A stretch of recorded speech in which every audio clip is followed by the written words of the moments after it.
Okay. So, again, hello everyone. We are going to start today's session. It will be on MRCG Part 1 Introduction. So, among audience, let me know who can understand Urdu. You people are supposed to write in chat box. And if anyone among you cannot understand Urdu, also write it in chat box. Ambar, Safia, Maha, Zimi, everyone can understand Urdu. Okay, so it's good because we have planned different session for our Urdu speakers and for our English speaker members. And I am more comfortable to speak in Urdu. Urdu actually like resemble करती है हिंदी के साथ भी. So if you can understand Hindi, तो you can understand Urdu as well. Okay. Acha, anyone among you who is interested to join our we are going to start two type of courses. One will be customized. It will be only for Urdu and Hindi examinees, and one be only for English examinees. आप में से जो भी interested है like जिस तरह का भी course आप you can better understand उसके मुताबिक आप join करोगे और उसी के मुताबिक आप हमारे coordinator से लेजान करोगे, right? वैसे किस में कंफर्टेबल हो सफिया, जमी, अंबर? मैं तो बिल्कुल मैम दोनों लैंग्वेज में। मैम अच्छा, दोनों दोनों लैंग्वेजेस लैंग्वेज. में कंफर्म, हाँ मैम दोनों में कंफर्टेबल है। ओके, चलें. और बाकी आप सब किस में कंफर्टेबल होंगे? उर्दू, इंग्लिश?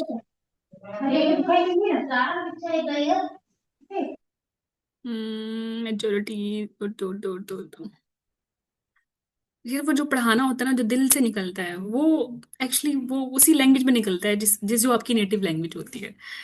प्रॉब्लम ये नहीं है कि लाइक क्या स्टड मटेरियल है, क्या ये है.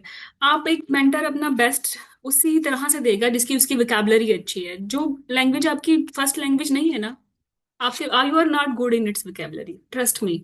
एक ही बात समझाने के लिए 5-6 एडिशनल वर्ड्स बोलने पड़ते हैं, और वो भी पेनिट्रेट इस तरह नहीं करती दिमाग में जिस तरह एक लफ्ज जो आपकी नेटिव लैंग्वेज में, जिसमें आप ज्यादा कंफर्टेबल हो, वो जिससे आप समझ लेते हो, जो एक्चुअली स्टक हो जाता है, आपकी मेमोरी में जाता नहीं है. ऐसा है. मैं तो पार्ट 2 भी उर्दू में पढ़ाती हूँ. ओके. नहीं, लैंग्वेज मैटर करती है. That's why Russian, Chinese, you know, giant in tech, they वो सारी मेडिकल अपनी सारी इंजीनियरिंग अपनी लैंग्वेज में करते हैं. ठीक है, चलो एनीवे मैं लैंग्वेज पे कोर्स नहीं ले रही. हम स्टार्ट करते हैं because we plan to type of courses. One will be for those students who will be comfortable to join us for English courses for MRCOG, and another will be for Urdu or Hindi speakers, right? And this is specifically designed for Urdu learners. चलिए हम start करते हैं. Okay, MRCOG 1. अच्छा, इसमें MRCOG 1 जून candidates के लिए सारा session होगा. वैसे अगर आप जून में नहीं भी दे रहे, आप नेक्स्ट 2020-27 जनवरी में भी दे रहे हैं, तो 90% जो कंटेंट है वो आपके लिए भी एप्लीकेबल है. ठीक है. हाँ, कुछ डेडलाइंस हैं जो चेंज हो जाएंगे, ओब्वियसली वो जून के लिए एप्लीकेबल हैं, वरना फिर मसला हो जाएगा. ठीक है. Okay, so let me know, plans important है या प्लानिंग इंपॉर्टेंट है? क्या लगता है? कैसे कैटेगराइज करोगे, प्लान्स को या प्लानिंग को? प्लान है MRCOG 1 करना, MRCOG 2 करना, MRCOG 3 करना. प्लानिंग अच्छी होनी चाहिए। प्लानिंग अच्छी होनी चाहिए. अच्छा, good. What other says? Amber को तो लगता है कि प्लानिंग में ज्यादा दम है. जी दम मैम किसमें है, प्लान डेफिनेटली। बनाने में? मैम प्लानिंग में पहले तो प्लान होना चाहिए, तो उसके बाद ही प्लानिंग होती है। हाँ, डेफिनेटली, लेकिन सिर्फ प्लान विल नॉट वर्क. जी ma'am, good planning will exactly work. आप प्लान कुछ भी कर लो, आप कुछ भी सोच लो कि मैं ये मुझे ये करना है, मुझे ये करना है, मुझे ये करना है, बट इवेंचुअली जब आप प्लान आउट नहीं करते, जब आप अच्छी प्लानिंग नहीं करते, तो कुछ भी नहीं होता। हाँ, I will agree. What's your name? यहाँ तो जूम यूजर आ रहा है. हाँ जी, मेरा नाम डॉक्टर अमृता है। Doctor Amrita from India? No, from Pakistan. Sindh. जी बिल्कुल। Okay. नहीं, we have a lot of Indian students as well in our courses. That's why. Right Okay. जी। अच्छा, वो लोग भी कंफर्टेबल होते हैं उर्दू इंग्लिश में सुनना ना? पहले तो एब्सोल्युटली ऐसी ऑप्शन नहीं थी कस्टमाइज कोर्सेज की। या तो अरेबिक कोर्सेज थे या इंग्लिश कोर्सेज थे, लेकिन this is first time with Med Home they can actually avail avail Urdu और Hindi structured courses. So interested होते हैं ज्यादा सुनने के लिए। आपको भी कंफर्टेबल लगता है सुनना ना? इसमें तो कोई जी, डाउट नहीं है। बिल्कुल बिल्कुल बिल्कुल। हाँ। चले, तो हम कहाँ थे? प्लान्स और प्लानिंग में। देखो, प्लान तो ऑब्वियसली बनाओगे, ख्वाब देखोगे तो फिर उसके लिए अमल करना है ना। ख्वाब तो देखना बहुत जरूरी है। ख्वाब देखना तो बहुत जरूरी है। अच्छा, मैं तुम्हें एक टिप देती हूँ सेशन की शुरू करने से पहले। आपने ख्वाब देखा है you want to be, you know, MRCOG consultant, ये आपने ख्वाब देख लिया है? आप मुझे थोड़ा सा इंट्रोडक्शन कराएंगे अपना? आप क्या कर रहे हो अपनी लाइफ में, जो भी कंफर्टेबल है? अमृता, क्या कर रहे हो? हाँ जी मैम, अभी जो है वो पोस्ट ग्रेजुएशन कर रही हूँ। लेकिन मुझे लगता है हम्म। कि जो हम लोग का ग्रुप है सबसे जो बूढ़ी होंगी वो मैं होंगी, because I am 38 years old। और मेरी एज फेलो। बूढ़ी तो नहीं है, मैम मैं तो मैं बहुत भी जवान सी 38 years old। ओके। तो I did my graduation in 2011। उसके बाद हाउस सेम। जॉब, और ओके। फर्स्ट मंथ के हाउस जॉब के ही फर्स्ट मंथ में शादी हो गई, फिर बच्चे हो गए, फिर गवर्नमेंट जॉब मिल गई। तो अभी अब ट्रेनिंग कर रहे हो? हाँ जी, अब शुक्र है अल्लाह का, बच्चे बड़े हो गए, तो अब हाँ, मैं अच्छा। ट्रेनिंग में एंटर हो गई हूँ। कौन सा साल है ट्रेनिंग का? मैं अभी R1 हूँ, बस ये जनवरी के एंड से मैं R2 हो जाऊंगी, लेकिन मैं MCPS कर रही हूँ। Okay, okay, good. तो अमृता, तुम्हारे लिए एक अच्छी बात बताऊं, द मोमेंट यू हाँ विल डू जी। MRCOG 1, आप अपनी जी। MCPS की ट्रेनिंग में 2 ईयर की ट्रेनिंग होती है ना? हाँ तो यू जी। Need only 18 months of training after passing जी। MRCOG 1, और आप डायरेक्टली MRCPI 2 दे सकते हो। ये गायनी ओब्स हाँ जी। आयरलैंड का प्रोग्राम है। हाँ जी, मेरा प्लान यही है। यही है आपका प्लान। और मैं भी अपनी MCPS कैंडिडेट को, आपको पता होगा, मैं FCPS, MCPS, MS की कोचिंग भी करती हूँ, गायनी ओब्स की। जी। तो लाइक जब भी MCPS कैंडिडेट्स ज्वाइन करते हैं MRCG 1 को, तो मैं उनको MRCG 2 के लिए नहीं डायरेक्ट करती है। 1 करने के बाद मैं उनको पहले MRCPI करवाती हूँ, लाइक वो भी मैं ही करवाती सही। हूँ। तो वो बड़ा सही। जल्दी कर लेते हैं, बहुत जल्दी कर मैम लेते मैं हैं आपकी MRCG। स्टूडेंट बिल्कुल। हूँ एमसीपीएस अच्छा। की। अच्छा, साइमा कुछ बात नाम? मैम। साइमा। मैम पता नहीं इधर वो अच्छा, मेरा नाम आ ही नहीं रहा। वो मैं चलो कोई बाद में बात नहीं। सेटिंग देखती हूँ। तो मैंने आपसे ही मोटिवेट होके तो अभी स्टार्ट की है। मैंने 23 में आपका लिया था कोर्स, और अल्लाह का शुक्र है मैं भी 12th की ग्रेजुएट हूँ। और फिर उसके बाद हम्म। कुछ नहीं किया, और फिर इतने सालों बाद फिर पढ़ाई शुरू की आपके साथ। और यू हैव डन माशाल्लाह फर्स्ट MCPS? अटेम्प्ट। जी मैम फर्स्ट अटेम्प्ट में निकाला। 3 बच्चों डोंट के से। साथ, जॉब के साथ। ओ। सिर्फ मैम अल्लाह कॉन्ग्रेट्स, पाक, और फिर माशाल्लाह। उसके बाद आपकी। मैम आपकी वजह से ना, बस मैं ये करती थी कि जो आप कहती थी मैं वही करती थी, गंदा मंदा जैसा भी करती थी, डेली का टास्क कंप्लीट करती थी। और बस जैसे जैसे आप कहते थे उसी चीज को फॉलो करती थी। और बस अल्हम्दुलिल्लाह मैम। और अभी आपकी मोटिवेशन की वजह से ये स्टार्ट किया है MRCOG। और फिर इंशाल्लाह जबरदस्त, MRCP जबरदस्त। है। इंशाल्लाह you will do it as well, जैसे आपने इंशाल्लाह MCPS। मैम। लेकिन मैम मैंने प्लान ये किया है कि इंशाल्लाह इंशाल्लाह अल्लाह पाक मुझे हिम्मत दे।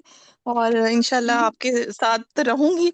और इंशाल्लाह इंशाल्लाह MRCOG करूंगी इंशाल्लाह, लेकिन MRCPI करने के बाद MRCOG करूंगी इंशाल्लाह। मैं मेरे प्लान्स में ये, आप प्लान्स की बात कर रहे थे ना, तो मैंने ये प्लान किया हुआ है।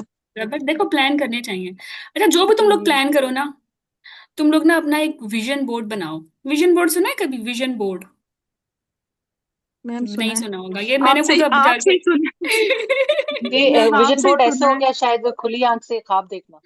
नहीं, नहीं, विजन बोर्ड ये है कि like somewhere in your room, आप हाँ। लाइक एक जैसा आप अपने आप को दिखना चाहते हो। Like you you are preparing for MRCOG ना, कॉन्वोकेशन की पिक्चर AI से बनवाओ अपनी। उसे को इसको जरा कॉन्वोकेशन गाउन पढ़ा दो, पहना दो, और जिसमें आप जो है ना गोल्ड मेडल ले रहे हो, और वो प्रिंट आउट करा के उस विजन बोर्ड पे लगा दो। आपको अपना वेट लॉस करना है, आप अपनी अपनी बेस्ट वर्जन बना लो। अब तो AI तो बहुत है अब तुम लोगों के जमाने में, तो वो कर लो। मतलब इससे ना कांस्टेंट मोटिवेशन मिलती रहती है, बिल्कुल विजुअल फॉर्म में। ठीक है। और मेरे MRCG की जर्नी में ना, मैंने तो अपनी मोबाइल के DP पे लगा लिया था। हालांकि मैंने अभी 1 का सोचा भी नहीं था, 2 तो दूर की बात है, आगे जाना तो दूर की बात है, मैम लाइक व्हेन आपको आई एक वाज। बात हाँ। बताऊं। मैम ये आपने हम्म। हमें ना उसमें MCPS क्रैश कोर्स में ये बताया था, और मैंने वाकई ही लगाया था। मेरी वो एक फ्रेंड ने कॉन्वोकेशन अपने की लगाई हुई थी, तो मैंने उसकी पिक्चर को जूम आउट करके तो वो मैंने वो अपनी डीपी लगाई थी। और पता नहीं उसी मोटिवेशन से, पता नहीं अल्लाह पाक ने मुझे, मतलब मैं डेली देखती थी। आपने हमें तब भी तो ये बात। साइमा साइमा मोटिवेशन बहुत जरूरी है। ये एमआरसीजी एग्जाम इतना डिफिकल्ट नहीं है। जो लोग ये नहीं करते वो सिर्फ लैक ऑफ मोटिवेशन। जब मोटिवेशन नहीं है तो कंसिस्टेंसी भी आउट होगी, ट्रैक पे नहीं रहते। ट्रैक पे रहना बहुत जरूरी है, दैट मैटर्स। वरना देखो स्टडी मटेरियल एमआरसी जीवन का सबको पता है, बेसिक साइंसेज है, जहां मर्जी से डाउनलोड कर लो। इतने बड़े बड़े काम तुम जिंदगी में पहले भी कर चुके हो, पार्ट वन तो करना इतना खास नहीं है, चैलेंजिंग। प्रॉब्लम ये है कि मोटिवेशन नहीं है, कंसिस्टेंसी नहीं है, टीम वर्क नहीं है, वो काम ही नहीं हो पाता। सिलेबस कंपाइलेशन हो ही नहीं पाती अकेले। हो जाती है? नहीं नहीं मैम, होती, कभी भी नहीं लेकिन गाइडेंस के बगैर मेरा नहीं ख्याल, मतलब मेरा तो फर्स्ट एक्सपीरियंस था आपके साथ। और फिर अभी जब एमआरसीओजी करना, तो मुझे लोगों ने काफी, मतलब मैं इधर इंडस हॉस्पिटल में होती हूँ गवादर। तो मुझे मेरे होती। साथ एक है एमआरसीओजी की ना, तो वो जैसे उन्होंने डिफरेंट ग्रुप्स ज्वाइन किए हुए हैं। लेकिन वो जैसे कहते हैं ना, मैंने भी उनसे बात की, कांटेक्ट किया, ये नहीं मैं कहूंगी कि मैंने नहीं किया। लेकिन वो जैसे कहते हैं ना मैम, समझ नहीं आई मुझे ना बात उनकी। ये जैसे समझ, वो थे भी आपसे, आपके मतलब ग्रुप से थोड़े कम थे ना उनके प्राइस। लेकिन बात वो तो थी ही नहीं। एक बात समझ की थी, और जिस तरह मतलब मुझे तो बस आपकी समझ आती है। और मतलब अच्छा, मैम आई विल आप एग्री ना, विद यू। मैं ये, हाँ। आप ना एक बात को बहुत दफा रिपीट करती हैं, और यकीन करें, मैंने जो अपने एमसीपीएस के एग्जाम के उसमें जो मैंने आप एक्सपीरियंस किया है ना मैम, उसमें यही है कि आपकी ना आवाज कानों में आती है, लिटरली आती है वहाँ एग्जाम में ना। कि मतलब जो आपने बोला होता है या जो आपने कहा होता है ना, वो आती है वहाँ पे। मुझे तो मेरा टॉक्स में भी मैम इस तरह हुआ था, मेरा एक स्टेशन अच्छा नहीं हुआ था, और आपने कहा था उस स्टेशन को उसी जगह पे दफन करके फिर आगे जाना है। और लिटरली मैंने यही किया। जब मैं उस स्टेशन से उठ रही थी ना, मैंने कहा ये स्टेशन इधर ही दफन है। और अगला मेरा बहुत अच्छा हुआ था, मतलब मुझे खुद वो जो एग्जामिनर थी उन्होंने गुड कहा था कि तुम पहली हो जिसने इसको अच्छा एक्सप्लेन किया है ना। तो बस आपकी गाइडेंस के बगैर तो मतलब मेरा ख्याल है कि अब मुश्किल मैं है ज्यादा कोई भी ही एग्जाम वो मेरे लिए। नहीं मैम, मतलब नहीं ब्लश मैम, हो ऐसा गई। है। आगे चलते नहीं हैं। मैम, ऐसा है। ये मैं ये नहीं कह रही, मुझे आज बोलने का मौका मिला है, 23 में मैंने पास किया एग्जाम। लेकिन मुझे आज बताने दें कि मतलब मेरा एक्सपीरियंस जो आपके साथ रहा है, मतलब अल्हम्दुलिल्लाह, अल्हम्दुलिल्लाह, थैंक अल्लाह यू की साइमा, जात थैंक है यू। और फिर आप हैं।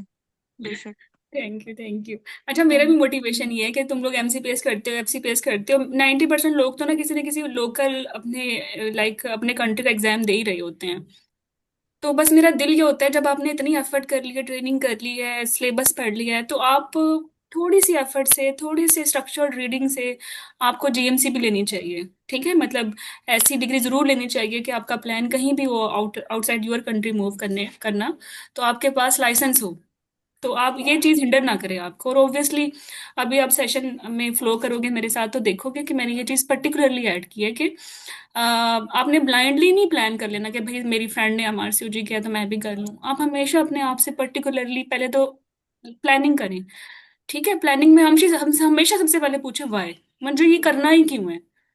वैसे मुझे ये मैं कहना, may I ask anyone among you, Xiaomi, मैं सैमसंग, माहा, मैं क्यों करें मैं अपनी एमआरसीयूजी? डिग्री, मैं इसलिए कर रही हूँ, मैंने एमसीपीएस की है। तो मुझे फील्ड में आके फील हुआ है कि मुझे अपनी डिग्री को अपग्रेड करना चाहिए।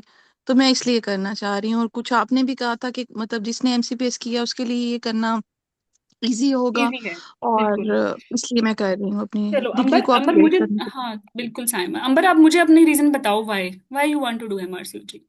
मैम मेरी जर्नी तो बहुत मैं सुन रही हूँ अपने कुलीग्स को।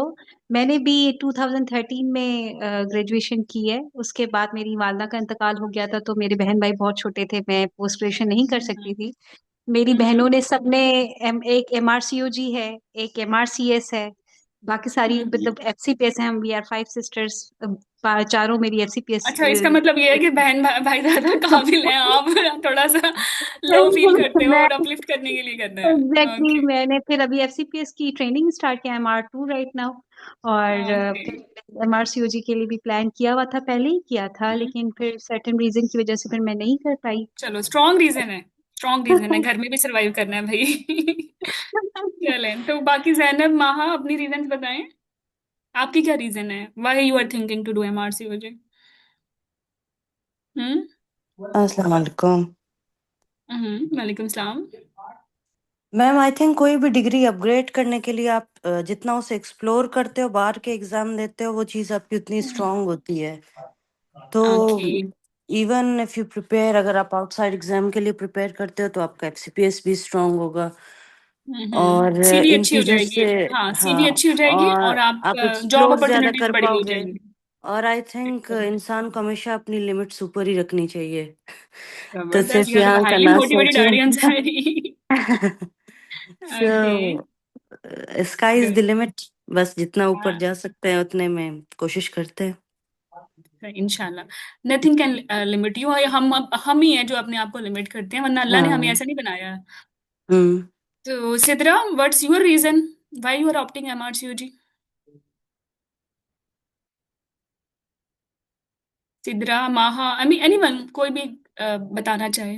आप दो तीन एडिशनल लोग मुझे बता दें, तो मुझे थोड़ा सा रीजन मिल जाएंगे मेरी ऑडियंस किस तरह की मोटिवेटेड है। मेरी तो मोटिवेशन, सबसे ज्यादा मेरी मोटिवेशन मेरी बेटी है। वो मुझे कहती है ओ, मम्मा मैंने बाहर जाना अच्छा। तो है। आपको और वो चाहिए, चिट्ठी और चाहिए बाहर जाने की। एग्जैक्टली बस अब ओके। मुझे बाहर जाना है। हाँ, क्योंकि मुझे लगता ओके, है आप कर क्या रहे अब हो?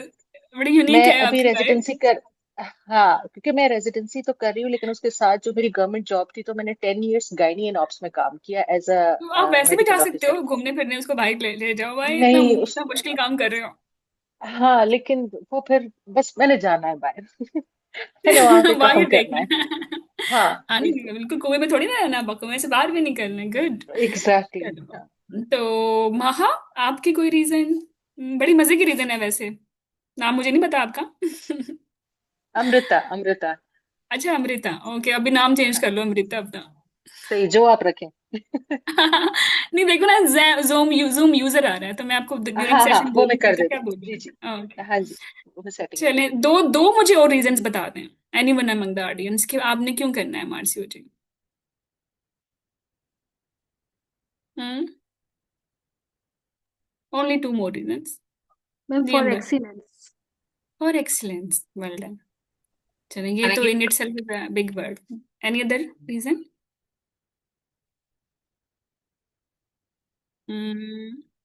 लास्ट वन,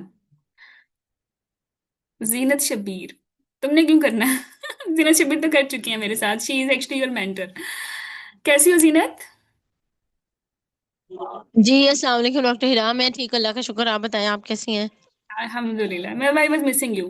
मैंने सेशन स्टार्ट कर लिया, मैंने कहा मीनवाइल आप फिर ज्वाइन कर लोगे।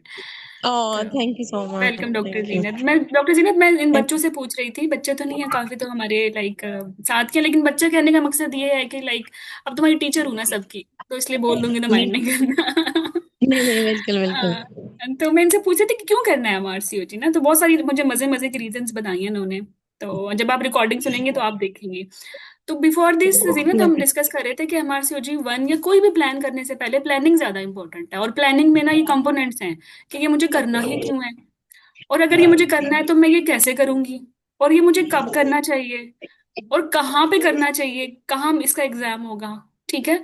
और अगर मैं पर्टिकुलरली इस सारे प्लान प्लान को एमआरसीओजी वन कहूँ और प्लानिंग को एमआरसीओजी वन की प्रेपरेशन बोलूँ, तो इसके लिए बेस्ट फिट ये है कि मुझे क्यों करना है एमआरसीओजी वन, मुझे ये कैसे करना पड़ेगा, इसमें भी बहुत सारी और रीजंस आएंगी, कब करना चाहिए, कैसे देना चाहिए, और अगर मुझे किसी कोचिंग की जरूरत है तो मेरे लिए कस्टमाइज्ड कोचिंग क्या होगी। ये चीजें आपको जरूर पूछनी चाहिए किसी भी प्लान से पहले। तो coming towards the why we should do MRCOG, आप में से बहुत सारे लोगों ने तो इसका आंसर पहले ही कर दिया कि ग्लोबली रिकॉग्नाइज्ड है, इंटरनेशनली एक्सेप्टेड है, करियर मोबिलिटी है, कहीं भी जाके काम कर सकते हो, मोस्ट ऑफ द कंट्रीज एमआरसीओजी को रिकॉग्नाइज करती हैं। स्पेशलिटी एक्चुअली रूट पे आ जाते हो आप, जॉब सिक्योरिटी ज़्यादा है, इनकम भी ज़्यादा है, बिल्कुल ज़्यादा है। ठीक है। अगर आप आउटसाइड योर कंट्री काम करोगे, लाइक कुछ कंट्रीज में, लाइक अगर मैं स्पेसिफिकली बात करूँ पाकिस्तान की, एफसीपीएस भी रिकॉग्नाइज्ड है। गल्फ में, मिडल ईस्ट में, बहुत सारी कंट्रीज में एफसीपीएस रिकॉग्नाइज्ड है, लेकिन सैलरीज में काफ़ी लाइक हाफ से ज़्यादा डिफरेंस है। और जो जॉब आपको जॉब की अपॉइंटमेंट है वो भी डिफरेंट होती है। ठीक है, ये बिल्कुल एक हार्श रियलिटी है, बिल्कुल ऐसा ही है।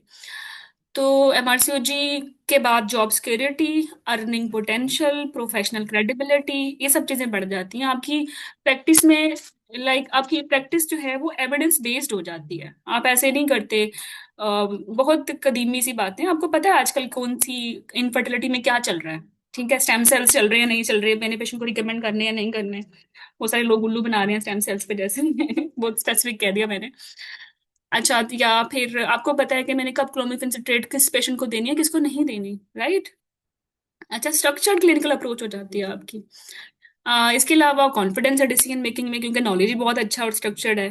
ठीक है। इसके अलावा जैसे आपकी अभी आप में से किसी एक ने बोला कि शी हैज डन एमसीपीएस, लेकिन उनको अपनी कम्युनिटी में अच्छा नहीं लगता। कम्युनिटी में मस्ट बी, घर में मस्ट बी उनसे बेहतर प्रेस्टिजियस डिग्री के लोग हैं। ठीक है। या इसके अलावा ऑब्वियसली ये एक प्रेस्टिजियस डिग्री है। रैंकिंग में अगर मैं बात करूं, FCPS, एमसीपीएस, MS gynae, obs, D जीओ, डीआरसीओ जी, सो मैनी एग्जाम्स, इवन एमआरसीपीआई, उन सब की मदर है एमआरसीओ जी। ठीक है।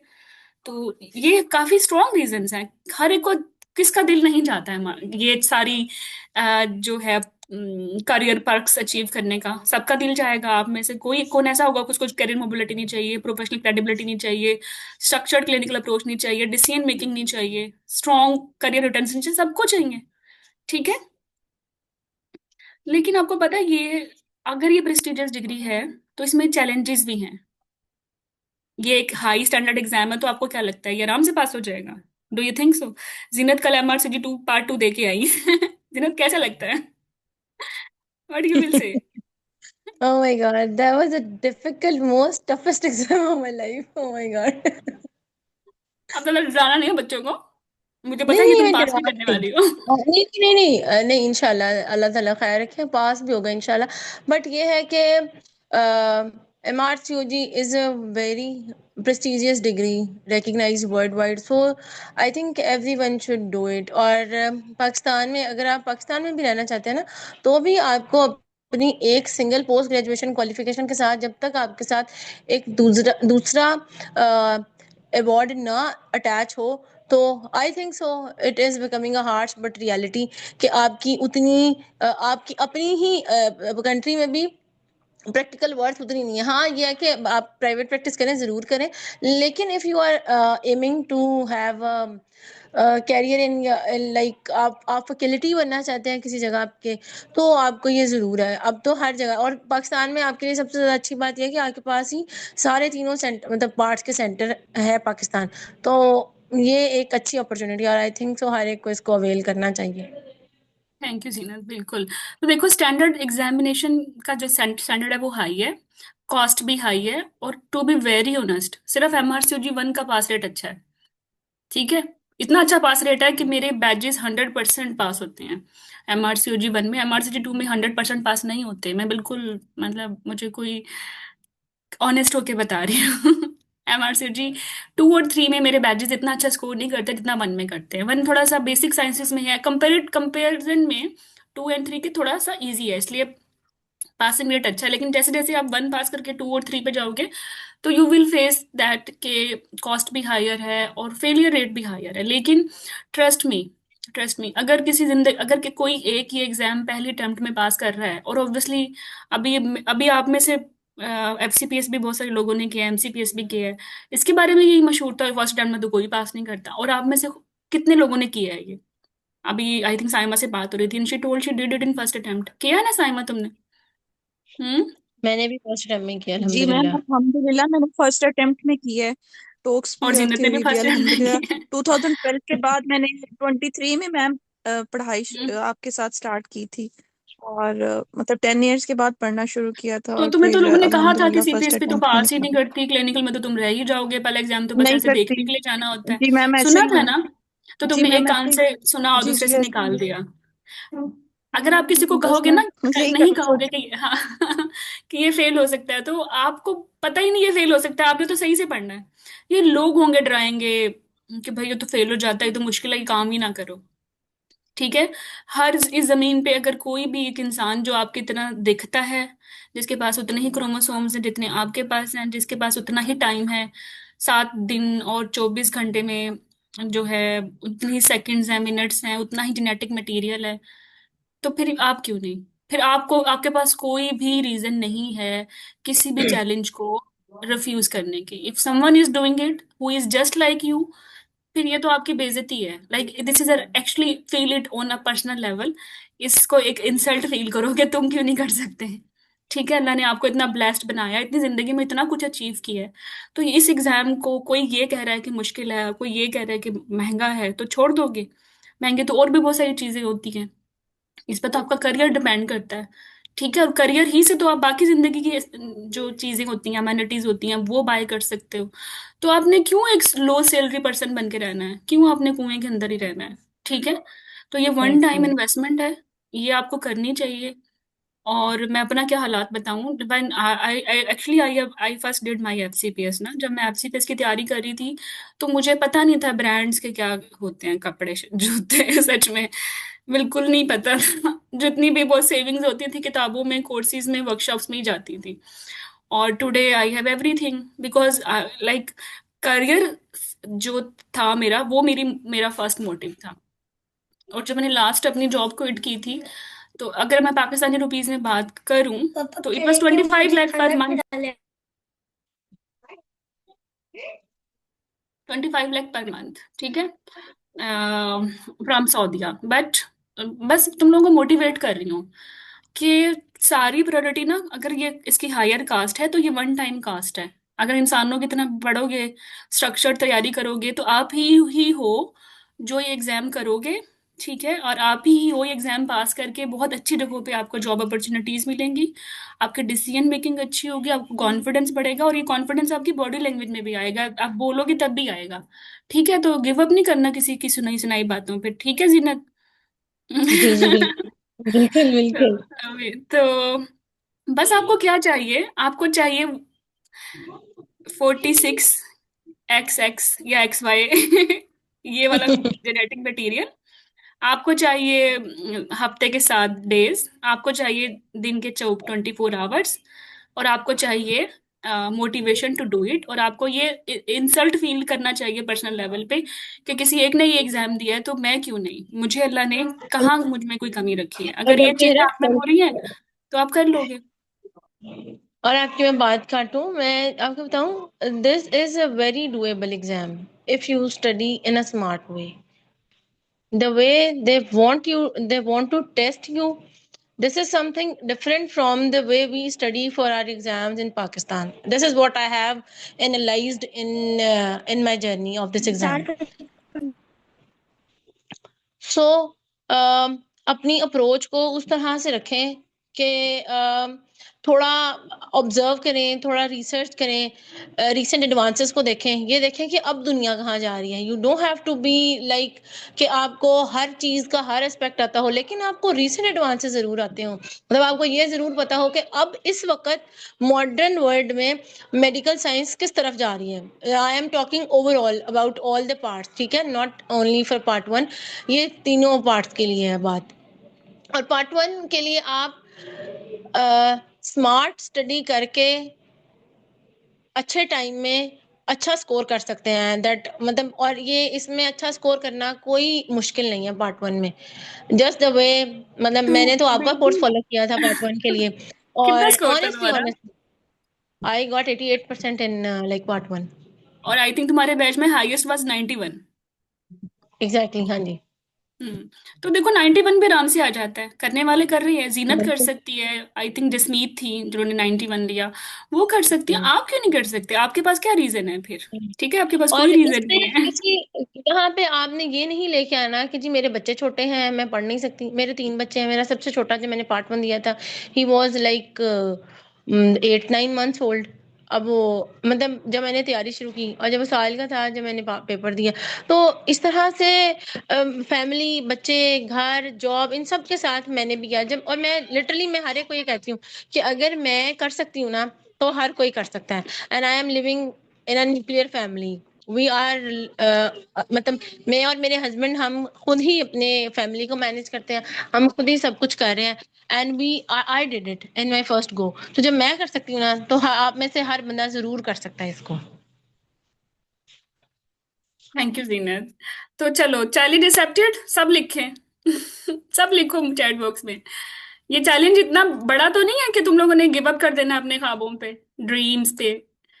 लिखो, चैलेंज एक्सेप्ट कर रहे हो तो आगे चलेंगे, वरना नहीं चलते, फिर क्या फायदा। एक्सेप्टेड। चलो, that's good. So many. Yes yes, wow. चलो, तो चलो फिर आगे चलते हैं। अब करना है तो करना है। जब आपको मिल गई ना आपकी strong kick to do it, ये किक तो चाहिए। और ये किक आपको चैन से नहीं बैठने देगी, ऐसे आप मुस्तरिब से रहोगे। सच में।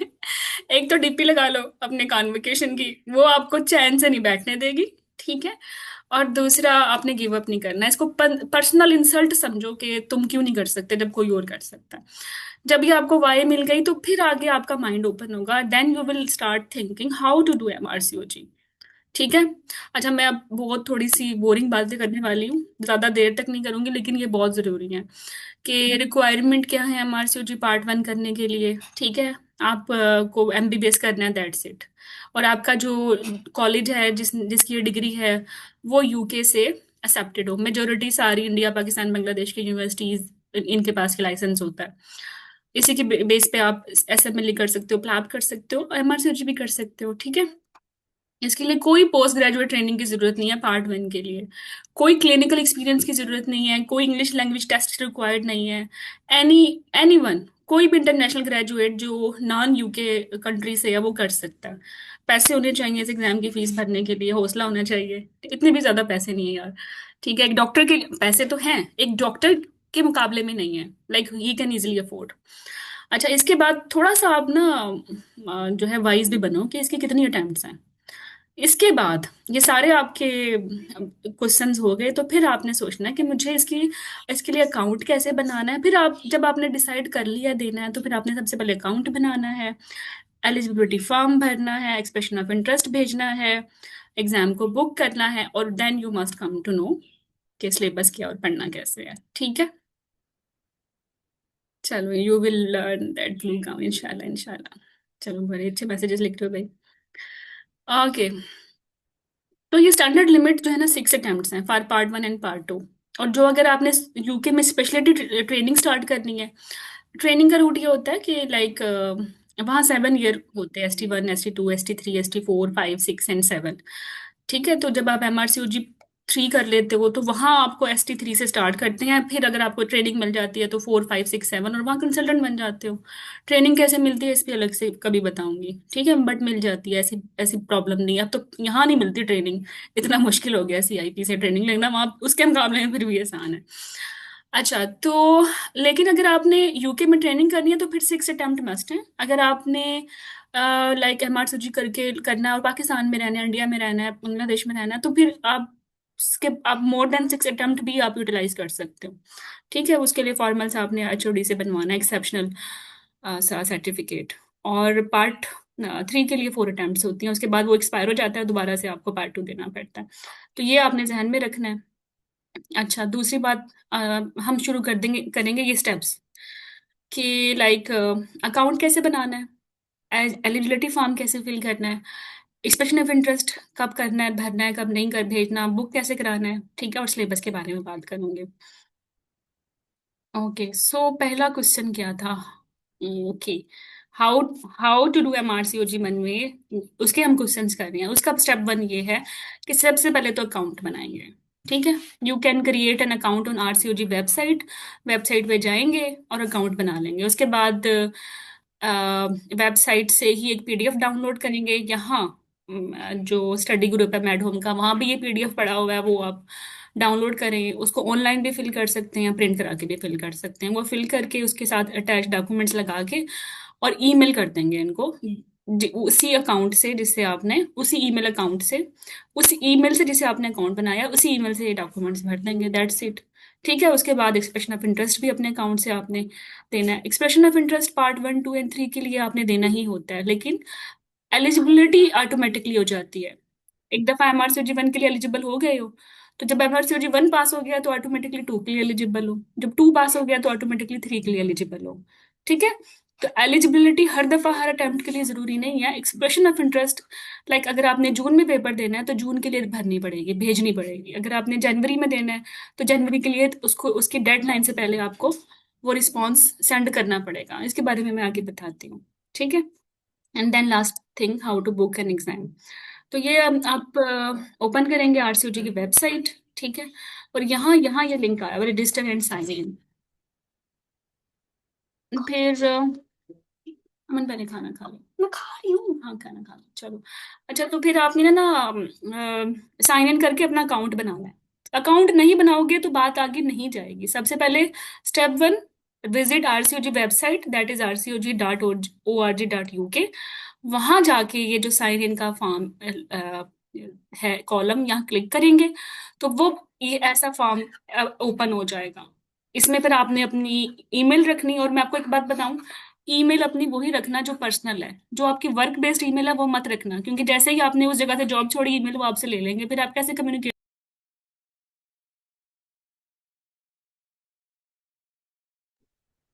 तो पर्सनल ईमेल रखनी है, और ऐसे फैंसी ईमेल्स मत रखें जो आपको भूल जाए।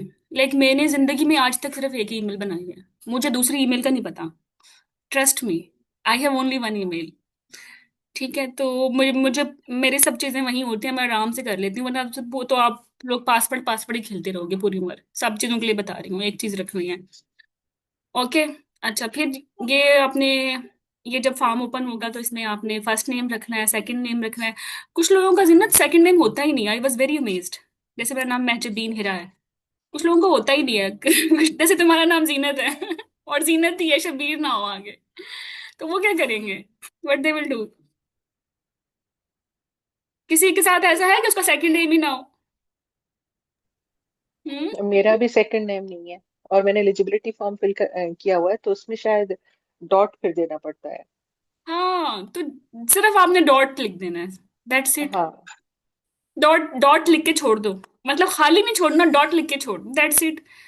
फिर आप अपनी ईमेल आईडी रखें, and trust me, I beg you, अब वर्क बेस्ड आईडीज मत लिखें, वो फिर आप रिट्रीव नहीं कर सकते। और ये लोग ईमेल के बारे में बहुत सेंसिटिव हैं। एक दफा जो ईमेल बन गई और एक दफा जो अकाउंट आपको मिल गया ना, वो कबर तक आपके साथ ही जाएगा। पार्ट 1 2 3, उसके बाद एसोसिएट मेंबरशिप का जो नंबर होगा वो भी उसी के साथ ही लिंक होगा। सारी कम्युनिकेशन उसी ईमेल से होगी। How you can use any fancy email जो आपको याद ही नहीं है, जिसके बारे में आप केयरलेस हो, ठीक है, या किसी के साथ शेयर कर रहे हो, वो कोई भी ईमेल उल्टी सीधी भेज दे उस अकाउंट से, आपका तो गया ना, कबाड़ा हो गया, ठीक है। तो ऐसी पर्सनल ईमेल रखें जो आप एक्सिस में हो, आपके एक्चुअली प्रोफेशनल ईमेल हो, यही बात है फिर, ठीक है। और ये मैंडेटरी है सारी चीजें, तो उसमें तुम भी यही करना, डॉट लिख देना, ठीक है, लेकिन लिख देना। तो फिर आप, अगर मैं इसको इजी बताऊं तो navigate to the RCOG website, start registration. Registration का प्रोसेस मैंने बता दिया है। क्रिएट अकाउंट पे जाएंगे, क्योंकि आप न्यू यूजर हो, ऑब्वियसली आपने बनाना है अपना। और ये बिल्कुल फ्री है। इसमें आपने सिर्फ रिक्वायरमेंट्स डालनी है। आपके पास पर्सनल एक ईमेल होना चाहिए जिसका पासवर्ड आप भूलते नहीं हो, ठीक है। डिटेल्स प्रोवाइड करें, सारी मैंडेटरी है, और बस आपका अकाउंट बन गया, वेल डन, ठीक है। तो जिस ईमेल आपको जो ईमेल गई है, तो उसी जो ईमेल आपने रखी है अकाउंट पे, उसी ईमेल पे वो एक वेरिफिकेशन कोड आएगा। Once you verify through verification code, your account will be created and you will get college number which will be use throughout your career for part 1 2 and 3।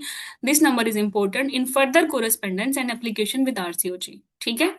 Ensure that your first name and last name matches with your government ID and your degree certificate। अब एक मजे की बात बताऊं, 2 3 दफा मेरे student के साथ क्या हुआ। जैसे शादी के बाद नाम चेंज कर लेते हैं, जैसे मुझे अक्सर लोग हीरा मुनीब कहते हैं, मेरा महजबीन हीरा नेम है, और शादी के बाद मैं हीरा मुनीब बन गई, हस्बैंड का नाम मुनीब था, ठीक है। तो महजबीन हीरा मुनीब कहना बड़ा अजीब सा लग रहा था।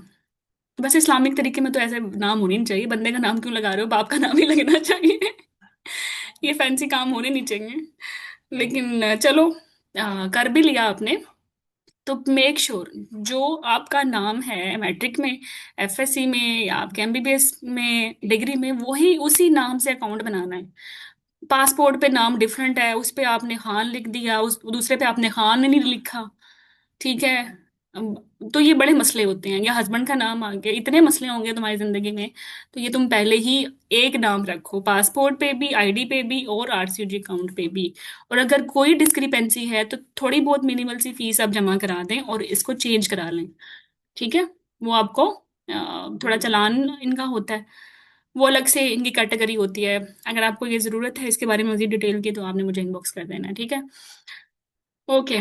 लेकिन ये कोई इतनी बड़ी हिंड्रेंस भी नहीं है, अगर नाम चेंज है भी तो वो ठीक हो सकता है, कहने की बात है, पेपर तो फिर भी दे सकते हो, ये फिर भी रीजन नहीं है पेपर ना देने की। ठीक है। चलो,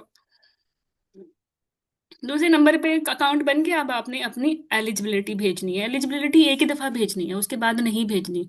पार्ट 1 के लिए भेजनी है, और 2 के लिए पार्ट 1 पास करना है, और 3 के लिए पार्ट 2 पास करना है। ये सिर्फ वंस फॉर ऑल है। ठीक है। फॉर्म आपको मिल जाएगा। अगर न्यू कैंडिडेट हो तभी भेजनी पड़ेगी, अगर पहले से ही कोई पार्ट 1 दे चुके हो तो दोबारा नहीं भेजनी। जैसे एक्सप्रेशन ऑफ इंटरेस्ट बार बार भेजना होता है अटेम्प्ट के लिए, इसके लिए ऐसा नहीं है। ठीक है। एलिजिबिलिटी फॉर्म आप आराम से यहाँ मैडम के स्टडी ग्रुप में मिल जाएगा, डाउनलोड भी कर सकते हो गूगल से जाके, इनकी वेबसाइट से जाके। ठीक है। Download application form, fill with pen and send an email to the part 1 eligibility @rcog. जो जो आपने अकाउंट बनाया है ना, जहाँ वो जीमेल लिखी थी, उसी ईमेल से नई ईमेल बनाओ और सेंडर में ये लिख दो, और साथ ही वो सारे डॉक्यूमेंट्स भेज दो। हो गया फिल करके पीडीएफ फॉर्म। कैसे होगा? वो पीडीएफ फॉर्म पे लिखा हुआ होगा कॉलेज नंबर, जैसे ये है, last name, first name, female, date of birth. ये एलिजिबिलिटी फॉर्म जो है आपको गूगल से मिल जाएगा, स्पेलिंग अच्छा, या फिर इस लिंक से मिल जाएगा। मिल गया तो डाउनलोड कर लें, डाउनलोड करने के बाद प्रिंट लगा लें, या ऑनलाइन भी फिल कर सकते हैं। यार प्रिंटर नहीं भी होता लोगों के पास, ऑनलाइन भी इतने सारे टूल्स हैं, आप इसको फिल कर सकते हैं। ठीक है। मैंने भी ऐसे ही किया था, और मेरी बहुत सारे लोगों ने मुझे बाद में पता चला प्रिंट कराया था, प्रिंट कराने के बाद हाथ से लिखा था, फिर स्कैन करा के पीडीएफ बनाया था। It was too actually boring. अब एआई के दौर में ऐसा कौन करता है भाई। चलो, जो भी तुम्हें सूट करे। ठीक है। कॉलेज नंबर लिखना है जो अकाउंट पे था, वही नंबर, अपना नाम। ठीक है। नहीं है सेकंड नेम तो डॉट लिख दिया, जेंडर लिख दी, डेट ऑफ बर्थ लिख दी। अब इसके बाद आगे बढ़ो। इसके बाद medical degree, if you have GMC, जैसे आपने प्लैब किया होगा, आपके पास पहले ही जीएमसी है, तो फिर ये जरूरत नहीं है मेडिकल डिग्री की। अगर अगर आपके पास नहीं है तो you must attach a copy of your degree certificate और a medical registration certificate which confirms your primary medical qualification and university. Your medical degree certificate must be in English. कुछ कुछ यूनिवर्सिटीज का आउट नहीं होता, उनकी अपनी language में होता है, लाइक उर्दू, हिंदी में। तो वो फिर आपने चेंज करवा लेना था, यूनिवर्सिटी खुद इंग्लिश में कर देती है, सिर्फ उनको एप्लीकेशन या कुछ फीस देनी होती है। If we are unable to verify your degree certificate in the first instance, then we will ask you to email an attested photocopy version instead. ठीक है।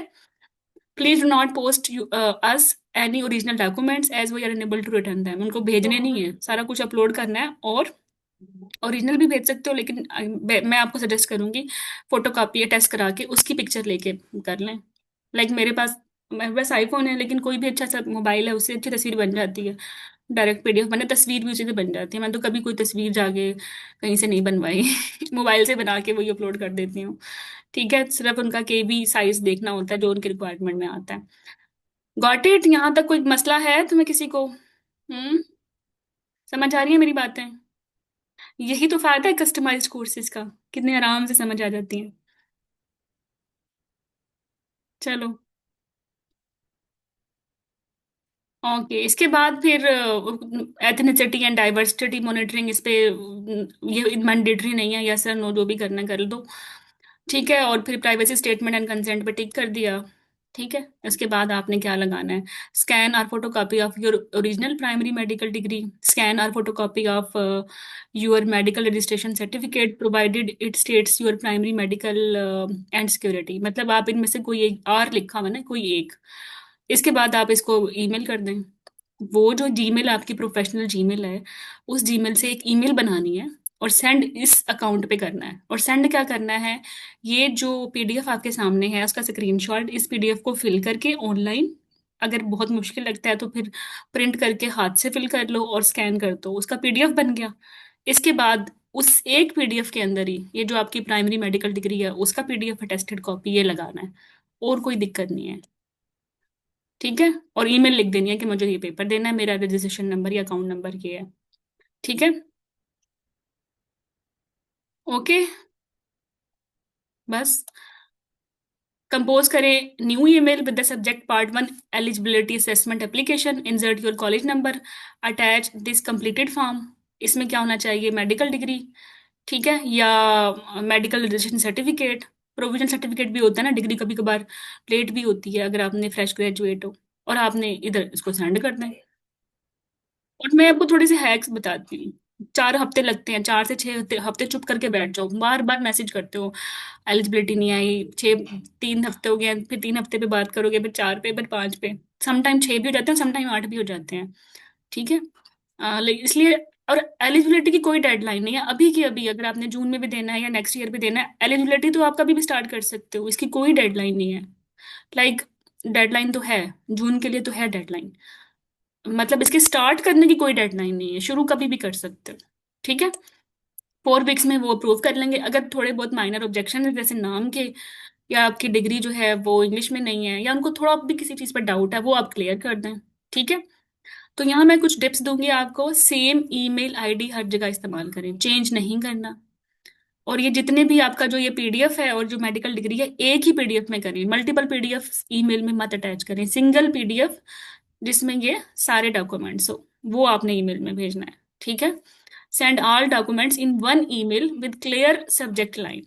अब ये करोगे, तुम एक ईमेल लिखोगे, उसमें तुम ये जो फॉर्म है ये फिल करके भेजोगे, दूसरी ईमेल लिखोगे, उसमें तुम अपनी मेडिकल डिग्री भेजोगे, तो वो मिसप्लेस हो सकती हैं। तो एक ही ईमेल रखनी है, और एक ही पीडीएफ में ये 2-3 डॉक्यूमेंट्स अटैच कर देने हैं, और भेज दो। समझ आ रही है यहाँ तक? हम्म, समझ आ रही है इधर तक?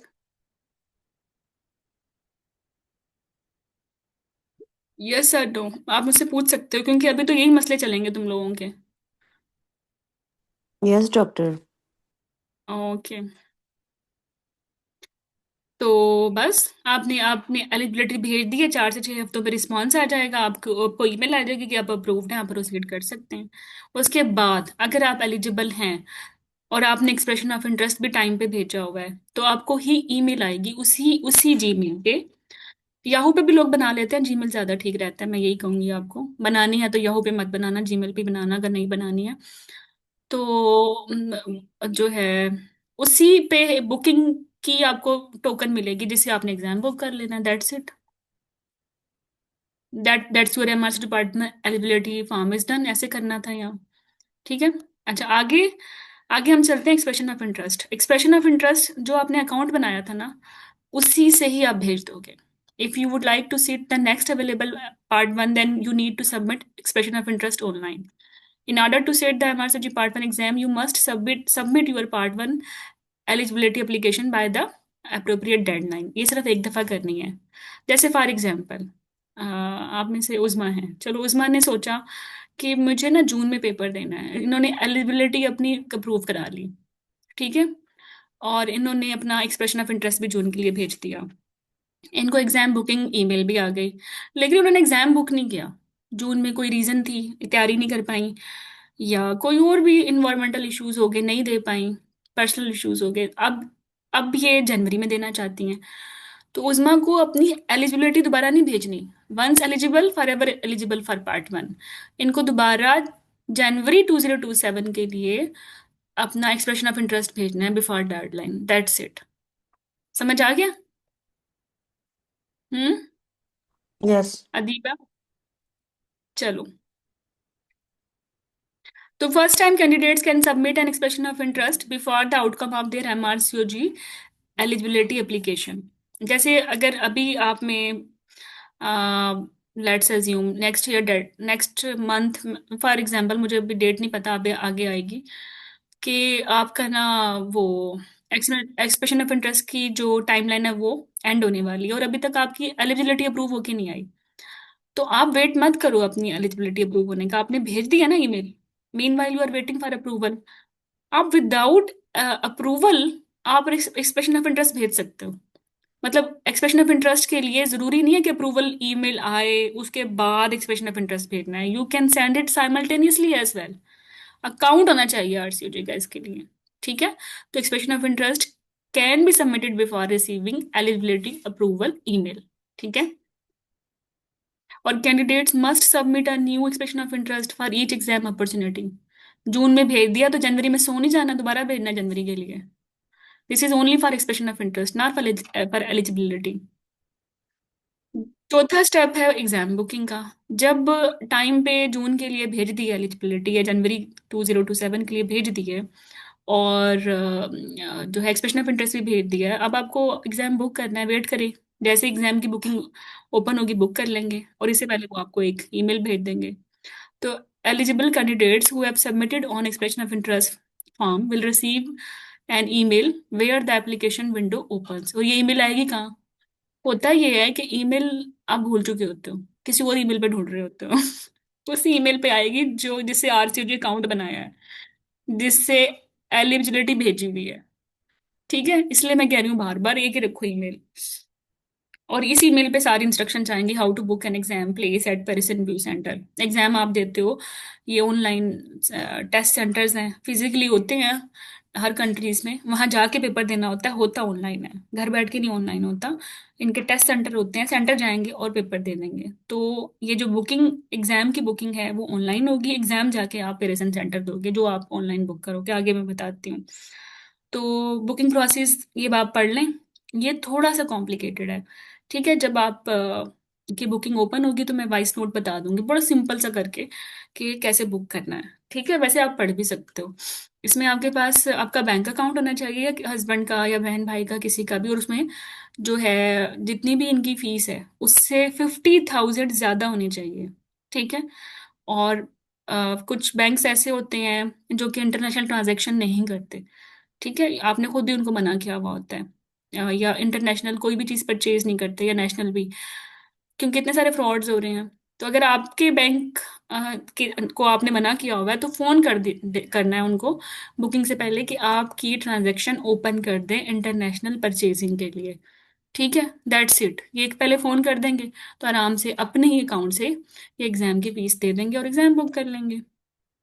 ठीक है, जैसे ही आप बुकिंग ओपन होगी तो पहले ही 30 मिनट में सारे सेंटर्स पे सारी सीट सोल्ड आउट हो जाती हैं, क्योंकि आप सो रहे हो तो आपने सोना नहीं है। आपने अपने बैंक को पहले बता के रखना है अमाउंट, उसमें पहले 50+ रखनी है to be safer on side, क्योंकि टैक्सेस भी होते हैं गवर्नमेंट के। टोटल फीस अगर 220 भी है तो उस पर टैक्स भी तो लगना है ना, अगर आप फाइलर हो नॉन फाइलर हो उसके मुताबिक। समझ आ रही है मेरी बात? तो ज्यादा ही रखें, उतनी अमाउंट रखोगे तो ट्रांजैक्शन फेल हो जाएगी, मीनवाइल कोई और वो सीट ले जाएगा। मेरा पार्ट 3 जो है में बड़ा मसला हुआ ये। मेरे अकाउंट में उतनी ही फीस थी, तो जो मैं अकाउंट मैंने ओपन किया हुआ था ऑनलाइन के लिए, तो वो जब हाँ मैं थी भी नॉन फाइलर, तो बहुत ज़्यादा टैक्स पड़ा। खैर, तो नहीं हो पाया ना, और मीनवाइल सारी सीट्स चली गई, इतनी तैयारी की हुई थी। बट एनीवे इट हैपन्स, ये मेरे साथ भी हो, आपके साथ भी हो सकता है। तो ये मतलब सेफ साइड अकाउंट में 50+ ही रखने हैं। ठीक है। अच्छा, बाकी जैसे ही आप ऑनलाइन प्रोसीड करोगे बुकिंग के लिए, तो वो फिर पेरेंट सेंटर्स जो आपके नियर बाय होंगे वो अवेलेबल हो जाएंगे और आप आराम से बुक कर सकते हो। डिटेल थोड़ी सी एडिशनल है जो कि मैं फिर बाद में बताऊंगी। ठीक है। तो अभी तक हमने क्या सोचा? अभी तो हमने सोचा हमने ये पेपर देना ही क्यों है, अगर देना है तो उसकी मैक्सिमम अटेम्प्ट्स कितनी है। ठीक है, इसके लिए अकाउंट कैसे बनाना है, इसके लिए एलिजिबल कैसे होना है, फॉर्म कैसे फिल करना है, एक्सप्रेशन ऑफ इंटरेस्ट के बारे में बात की, बुकिंग ईमेल के बारे में बात की। ठीक है, फीस कैसे पे करनी है, बैंक को पहले बताना है, थोड़ी एडिशनल अमाउंट रखनी है, आप खुद भी कर सकते हो। कुछ लोग इसमें आपकी हेल्प भी करते हैं। इवन आई नो समवन जो मेरे कोर्स के कैंडिडेट्स के लिए एग्जाम बुक करते हैं अपनी साइड से। वो क्या करते हैं, उनके पास उनका एक अपना आईटी सेंटर है, उनके पास मल्टीपल लैपटॉप्स हैं, मल्टीपल लोग हैं जो जो मतलब जैसे ही बुकिंग ओपन होती है वो प्रोसीड कर लेते हैं। पेमेंट का इशू नहीं है क्योंकि इंटरनेशनल ट्रांजैक्शन उन्होंने पहले ही स्मूथ की हुई है। He is filer as well. लेकिन ही वो एडिशनल कॉस्ट आपके बिहाफ पे आपका एग्जाम आपकी डिजायर्ड सिटी में और सेंटर में लेने के लिए एडिशनल अमाउंट लेते हैं। ठीक है, और ये सभी लोग लेते हैं। Additional it can be 10,000 more, it can be 20,000 more, it depends. Taxes तो पड़ेंगे ही, फाइलिंग तो पड़ेगी, उनकी एफर्ट के वो इतना चार्ज करते हैं। तो बेहतर तो ये है कि खुद ही एग्जाम बुक करना सीख लो, इतना कोई हवा नहीं है, वो भी मैं बता दूंगी कैसे एग्जाम खुद से बुक कर सकते हो। ठीक है, चलो। तो आगे हम आगे चलते हैं सिलेबस के बारे में। अभी तक कोई डाउट है अकाउंट में, एलिजिबिलिटी में, एक्सप्रेशन ऑफ इंटरेस्ट में, बुकिंग में, फीस में, जो बातें मैंने की हैं? डॉक्टर, एलिजिबिलिटी सिर्फ ईमेल के थ्रू ही कंफर्म होती है ना, वेबसाइट पे तो कुछ हाँ, नहीं आता नहीं उनके। नहीं, ईमेल पे ही आएगी आपके। और एक्सप्रेशन ऑफ इंटरेस्ट अकाउंट से भेजना है, और एक्सप्रेशन ऑफ इंटरेस्ट की कोई ईमेल नहीं आती कि आपका एक्सप्रेशन ऑफ इंटरेस्ट सबमिट हुआ है नहीं हुआ। ठीक है, एलिजिबिलिटी की ईमेल आती है अप्रूवल की, और समटाइम स्पैम में आई हुई होती है, तो स्पैम ईमेल जरूर चेक कर लीजिएगा। Ma'am that's it. A, ma'am मैंने एलिजिबिलिटी करवाई थी नवंबर में, जैसे कि है ना, तो वही हम्म। स्पैम में आपने भी बोला ना, तो मैं रोज चेक करती थी, लेकिन स्पैम में उन्होंने मुझे भेजा है कि आप की एलिजिबिलिटी, मतलब आप हम भेज देंगे, आप जून में मतलब दे सकती हैं एग्जाम ना। मैं आपको स्क्रीनशॉट भी भेजूंगी जो तो वो बस उन्होंने मुझे रिस्पॉन्ड कर दिया, मतलब वो रिस्पॉन्ड आपको ईमेल पे करेंगे। जी जी हाँ जी। ठीक है, स्पैम में वो ये वाली स्पैम मेल में हुई मिली है, थी। मेरी भी स्पैम में मिली थी। जी स्पैम जी में ये होता है कि आपने खुद ही अपने अकाउंट में रजिस्ट्रेशन लगाई हुई होती है कि ये जो न्यू ईमेल्स हैं वो स्पैम में आए। बस ये रीजन है, स्पैम में देख लिया करो। प्रमोशनल बहुत सारी ईमेल्स भी होती हैं, इसलिए आप तंग होते हो, स्पैम नहीं देखते। स्पैम में जाके कीवर्ड लगा दिया RCOG, तो टॉप पे वही ईमेल आएगी जो आप सर्च कर रहे हो। ठीक है। जी अच्छा, तो आगे चलते हैं। बुकिंग के बारे में दिल खराब छोटा ना करो, मैंने बताया ना हो जाएगा बुक। मैं बता दूंगी इसको इजी कैसे करना है, और खुद कैसे बुक कर सकते हो ये भी बता दूंगी। अगर कोई प्रॉब्लम भी हो जाती है तो फिर हेल्प भी प्रोवाइड कर दूंगी। तो अभी हम कहाँ थे? हमने कहा था हमने करना ही क्यों है, फिर हमें पता था हम करेंगे कैसे। तो अभी तक तो हम यहीं पहुंचे हैं ना कि लाइक एक्सप्रेशन ऑफ इंटरेस्ट कैसे भेजना है ना। एग्जाम बुकिंग तो अभी स्टार्ट नहीं हुई। अब हम करते हैं कि आपको ये देना कब चाहिए, जून में देना चाहिए या जनवरी में देना चाहिए। इस एग्जाम की तैयारी के लिए सेफर साइड पे कम से कम 4 महीने होना जरूरी है, और अगर लग के बैठो दीन और दुनिया भूल के तो मिनिमम 2 मंथ्स। ठीक है। और कुछ लोगों के लिए मैं ये कहूंगी कि 1 मंथ एडिशनल ऐड कर लें। अगर आप रेगुलर होके पढ़ते हो तो 6 मंथ है नफ, और अगर लग के पढ़ना है ना, ठीक है, तो फिर 3 मंथ्स है ना। और वो जो दीन दुनिया की होश नहीं है उसमें फिर छुट्टियां लेनी पड़ेंगी हॉस्पिटल से, वो फिर 2 महीने में जाके होगा। क्योंकि पता है क्या, ये सारे सब बेसिक साइंसेस के सब्जेक्ट्स हैं, और MBBS करने के बाद तो भूल चुके होते हैं कि प्रॉफ में फर्स्ट ईयर सेकेंड ईयर में क्या पढ़ा था। तो वो दोबारा ना रिट्रीव करना नॉलेज, एनाटॉमी एम्ब्रियो पढ़ना ना, वैसे बंदे को मौत आ रही होती है। तो टाइम लगता तो है, बिल्कुल लगता है। ठीक है, तो सेफ साइड पे मिनिमम 4 मंथ्स, और मिनिमम 2 मंथ्स अगर दीन दुनिया भुलानी है, नहीं भूलनी चाहिए दीन दुनिया, और या फिर 4 मंथ्स। ठीक है। चलो, वेयर पैरिसन वू सेंटर में जाके देना है, और कोर्स के बारे में हम बात करते हैं। इसी के बारे में तुमने बात कर दी थी साला। चलो, तो अटेम्प्ट करने का मैंने तुम्हें बता दिया। अपना 6 से मैक्सिमम 6 और मिनिमम 2 या 3 मंथ्स। ठीक है। अच्छा, इसके अलावा वैन में ये भी आता है कि आपके डेडलाइंस की हैं। ठीक है, अभी हम बात कर रहे थे एलिजिबिलिटी की जून में, ये तो जनवरी का था, ये जनवरी का है। ये जून का है। ठीक है, अगर जून में के लिए आप कर रहे हो तो 10th ऑफ मार्च, अभी तो आज क्या डेट है, आज 14 जनवरी को MRCOG 1 का पेपर हुआ है। कल परसों बैठ के इनका पेपर मैंने कंपाइल किया है। आज मैं बिजी, आज मैं फ्री हुई हूँ। टुडे 17। ठीक है, तो अब हमारे पास फैब है दरमियान में, और 10th मार्च तक आपने एलिजिबिलिटी की डेडलाइन भेज देनी है। ठीक है, नहीं भेजोगे कोई क़यामत तो नहीं आएगी, लेकिन जून में पेपर नहीं दे सकते अगर इस डेडलाइन से पहले एलिजिबिलिटी नहीं भेजते, और 24 मार्च से पहले एक्सप्रेशन ऑफ इंटरेस्ट नहीं भेजते। आप जून में पेपर नहीं दे सकते, फिर आप जनवरी में देंगे, वो भी 2027 में। ठीक है, बुकिंग अगर आप एलिजिबल हो, एक्सप्रेशन ऑफ इंटरेस्ट आपने भेज दिया, वो बुकिंग की ईमेल आपको आ जाएगी। और एग्जाम बुक आपने करना है 21 अप्रैल को। 21 अप्रैल पे मैं ये बोलूंगी, एग्जाम बुक आपने पहले 5 मिनट में कर लेना है, ताकि आपको अपना डिजाइड सेंटर मिल जाए। अब तुम खुद सोचो, तुम मुल्तान में हो, इस्लामाबाद में हो, कोयटा में हो, दिल्ली में हो, कलकत्ता में हो, ठीक है, कहीं भी हो, तुम्हारा दिल नहीं चाहेगा कि वहीं दो पेपर जहां तुम रहते हो? दिल चाहेगा यार, लाइक मैं आई हूँ इन इस्लामाबाद, और मैं फ्लाई करके कराची जाके पेपर दूं, कितनी मेरी कॉस्ट लगेगी? हाँ, ट्रेन तो बहुत बहुत ज्यादा लंबा हो जाएगा, मैं बाई एयर जाऊंगी तो फिक्स 60-70 थाउजेंड, तो इसी चक्कर में लग गए ज्यादा। फिर वहां होटल लेना, पढ़ाई भी गई एंड टाइम पे, तो इतना कुछ पढ़ना होता है ना मुसीबत। तो बंदा वाइज कौन कौन बंदा वाइज है कि आपको पहले ही पता हो कि मेरे जहाँ मैं रहती हूँ इसके नियर बाय ये सेंटर्स हैं, ठीक है। और जैसे ही बुकिंग ओपन हो, आप अपने ही वही सेंटर प्रायोरिटी पे क्लिक करो। आपके पास अमाउंट हो, आपके बैंक को पता हो कि ट्रांजैक्शन ओपन करनी है, आप उनको पहले रिक्वेस्ट कर सकते हो, कोई प्रॉब्लम ना हो और आप आराम से कर लो। क्या ख्याल है? अच्छी बात नहीं है? बजाय इसके कि फिर क्या होगा, फिर होता पता क्या है, आप लोग आईटी एक्सपर्ट नहीं हो, आप प्रॉपर वो इंस्ट्रक्शंस फॉलो नहीं करते, बार बार क्लिक करते हो, इंटरनेट आपका वीक होता है या यूपीएस से कनेक्ट नहीं होता, बैंक से आपने नहीं बातचीत की हुई होती, अमाउंट में एडिशनल पैसे आपके नहीं होते, और स्ट्रेस में 5-6 दफा आप उसको पासवर्ड पासवर्ड पे करते हो, वो फिर आपका अकाउंट होल्ड हो जाता है, फिर आपको क्या करना पड़ता है, जो एग्जैक्टली आई डिड। मैंने हर बुरे काम किए हुए हैं वैसे ना, जो फंसने वाले होते हैं, तो इन्हीं से सीखा है। तो जब पार्ट वन की तैयारी कर पेपर देना था, तैयारी तो कर ली थी, तो बैंक को नहीं बताया था, तब भी बैंक को नहीं बताया था, खैर। अच्छा, दूसरी बात ये कि क्या मसला हुआ था मेरा। हाँ, मैंने 2-3 दफा अटेम्प्ट्स कर लिया ना, और मैंने इंस्ट्रक्शंस को फॉलो नहीं किया, उन्होंने मेरा अकाउंट ही कर दिया ब्लॉक। और फिर उन्होंने कहा कि पेरेंट्स इन्फो सेंटर कॉल करो। फिर वो कॉल कहाँ करनी है, गूगल से उनका नंबर लिया, वो थे यूएस बेस्ड, ये पेरेंट्स सेंटर जो है ना यूएस बेस्ड है।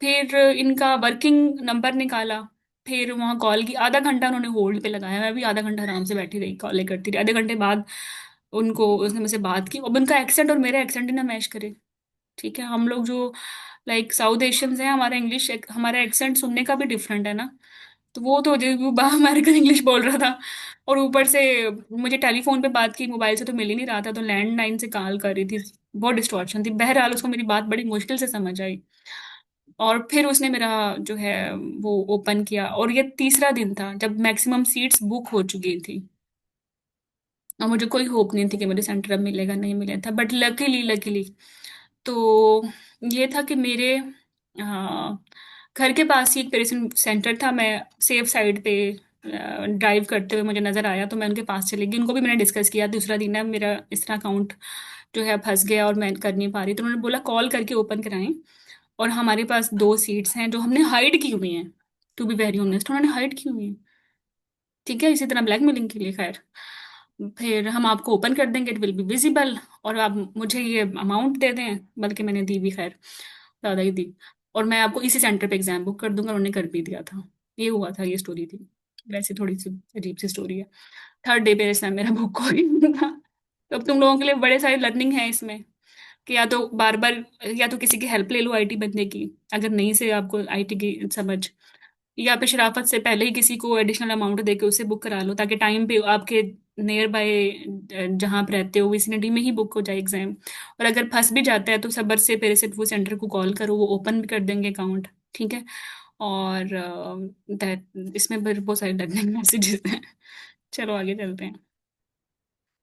अच्छा, तो फिर ये जून की एग्जाम डेट है आपकी, इंशाल्लाह बुकिंग विंडो क्लोज हो जाएगी 2 जून को। लेकिन 2 जून तक नौबत नहीं आती, बुकिंग विंडो जैसे ही ओपन होते हो उसी वक्त तो क्लोज हो जाती है, सारी सीट्स तो सोल्ड आउट हो जाती हैं। हर एक को मेरी तरह तीसरे दिन जाके सीट नहीं मिलती, ठीक है। हाँ, मिल मिल भी जाती है। होता ही है कि बहुत सारे लोग जो है ना अपनी बुकिंग कैंसिल कर देते हैं, उन ये देखते हुए कि लाइक उनकी से तैयारी नहीं हो पा रही, बहुत सारी रीजंस होती हैं, सीट्स ओपन हो भी जाती हैं, वेकेंट हो भी जाती हैं। अभी लाइक मेरी पार्ट टू की कैंडिडेट हैं, पार्ट टू की सीट वो केएसए में थी और हर जगह सोल्ड आउट हो गई, ठीक है। लेकिन 5-6 कैंडिडेट्स जो केएसए के थे, उन्होंने बुकिंग विंडो क्लोज होने से पहले अपनी कैंसिल करा ली सीट, उनको कॉलेज ने फीस रिफंड कर दी और उनकी सीट वेकेंट हो गई, तो वो फिर उन्होंने एग्जाम दे दिया। ऐसा भी हो जाता है, तो होपलेस नहीं होना कि लाइक बुकिंग नहीं हो पाई, दूसरा दिन है, तीसरा दिन है, या दूसरा हफ्ता है, till 2 June there is hope कि कोई कैंसिल कर दे तो आपको सीट मिल भी सकती है, ठीक है। 30 जून को फिर एग्जाम हो जाएगा इंशाल्लाह। एग्जैक्ट रिजल्ट आपका 29 जुलाई को आ जाएगा, ठीक है। यहाँ तक कोई मसला? हम्म। फातिमा, जैनब, अदीबा। मैम, मुझे हम्म। ना एक चीज़ की कंफ्यूजन ये हो रही है कि जो एलिजिबिलिटी फॉर्म होता है हमने उसी पे अपने डॉक्यूमेंट्स अपलोड करने हैं या अलग से हमने ईमेल भी उनको सेंड करनी है? देखो, जो ये तुम्हारी जीमेल है ना जिससे अकाउंट बनाया है, जी। उसी जीमेल पे एक एड्रेस है जो मैंने दिखाया है, eligibility@the rate of RCOG। ठीक है। उसको अपने डॉक्यूमेंट्स भेजने हैं बस। और जो पीडीएफ है ना, उस पर अपना नाम लिखना है, टिक टिक करना है कि आपके कोई इश्यूज तो नहीं है। बस वो भी फिल करके वो भी पीडीएफ में भेज देना है। तो जो आपकी मेडिकल डिग्री है, जो वो पीडीएफ है, एलिजिबिलिटी का अपना पीडीएफ, वो जो फिल किया हुआ है, ये दोनों पीडीएफ, दोनों डॉक्यूमेंट्स एक ही पीडीएफ में अपलोड कर दें उस ईमेल के साथ और सेंड कर दें। बस इतना करना है।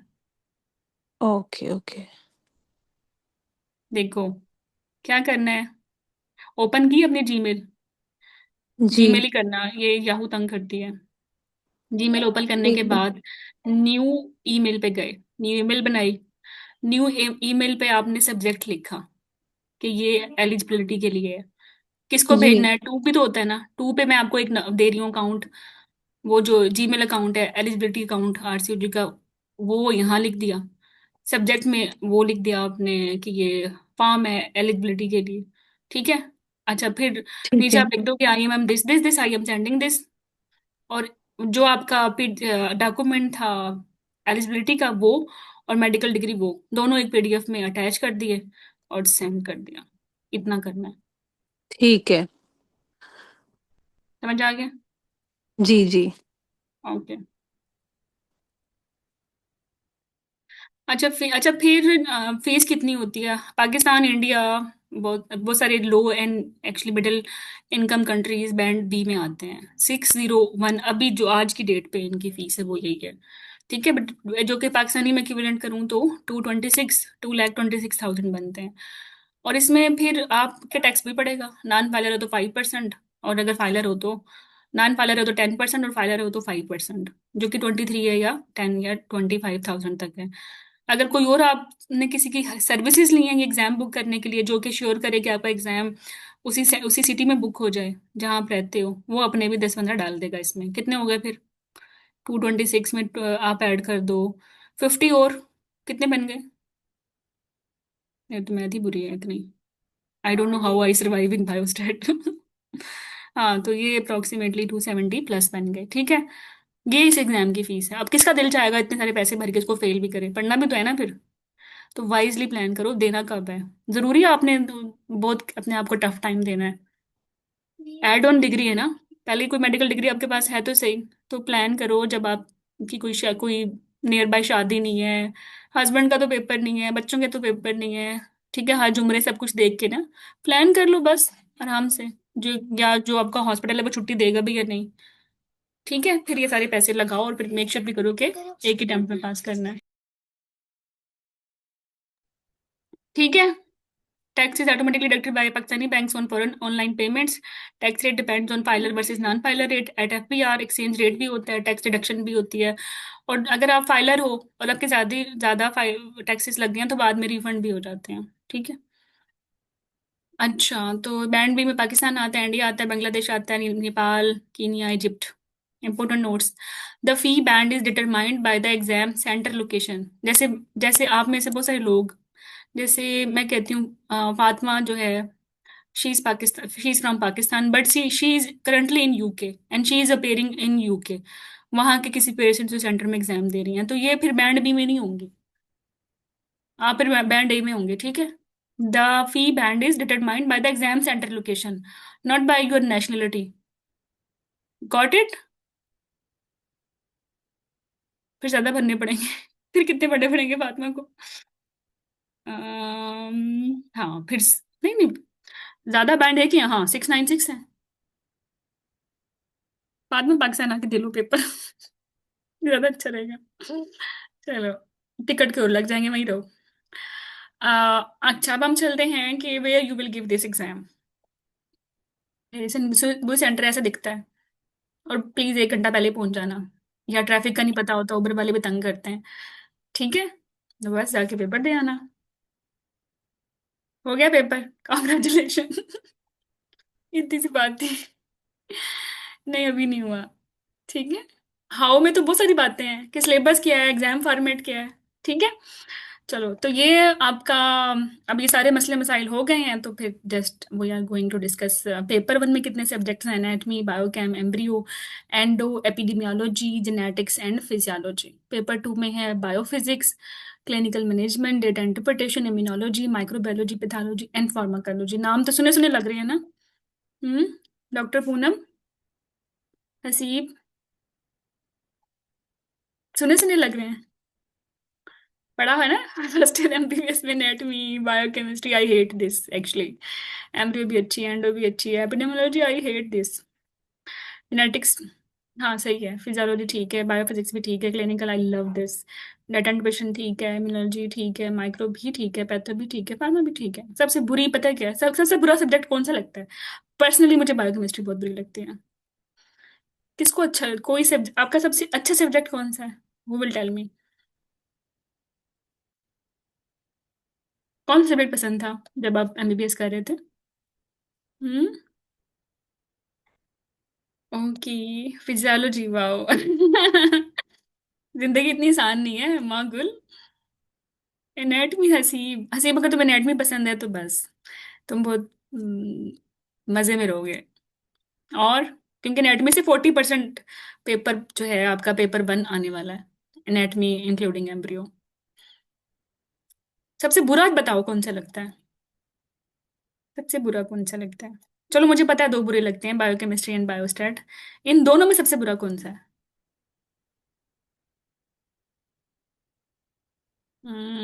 बायोस्टैट। गुल को तो बायोस्टैट नफरत है। इतनी बुरी नहीं है वैसे बायोस्टैट। अगर बायोस्टैट तो पार्ट टू में भी आएगी। कल आई हुई थी, इतने अजीब अजीब क्वेश्चन थे अकॉर्डिंग टू द कैंडिडेट्स जिन्होंने पार्ट वन में सिलेक्टेड तैयारी की थी। अब देखो, पार्ट वन में जो चीज़ नहीं पढ़ी ना, इसका मतलब ये नहीं कि वो कभी भी नहीं आएगी, वो पार्ट टू में आएगी, फिर वो थ्री में आएगी।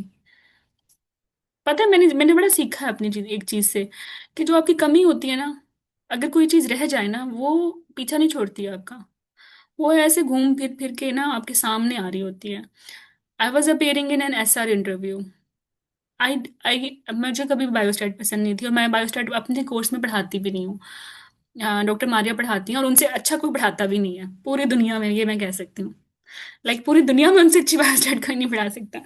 बट एनीवे, तो बायोस्टैट में मैं अच्छी नहीं थी, और खैर बायोस्टैट में जो एग्जाम एसेंशियल चीजें थी याद कर ली, पेपर दे दिया वन टू, तो इससे लाइक आप स्मार्ट तैयारी से कर ही लेते हो, लेकिन कमी तो रह गई ना। तो एसआर के इंटरव्यू में उन्होंने बस मुझसे जो मुझसे वैसी ऐसी बातें की, तो बस सीवी में तो लिखा हुआ था कि मैंने इस रिसर्च कंडक्ट की है, फलाना ढमकाना, ऊपर रिसर्च में जो पी वैल्यूज आई और आर्डर्स आए, फंस गई। तो मैं अपने दिल में मैं सोच रही थी कि ना, पेपर पास हो ही जाते हैं, लेकिन जो कमी रहती है वो रह ही जाती है। तो कभी भी आपको शॉर्टकट्स नहीं ढूंढने चाहिए। क्या ख्याल है फातिमा? हम्म। पूनम?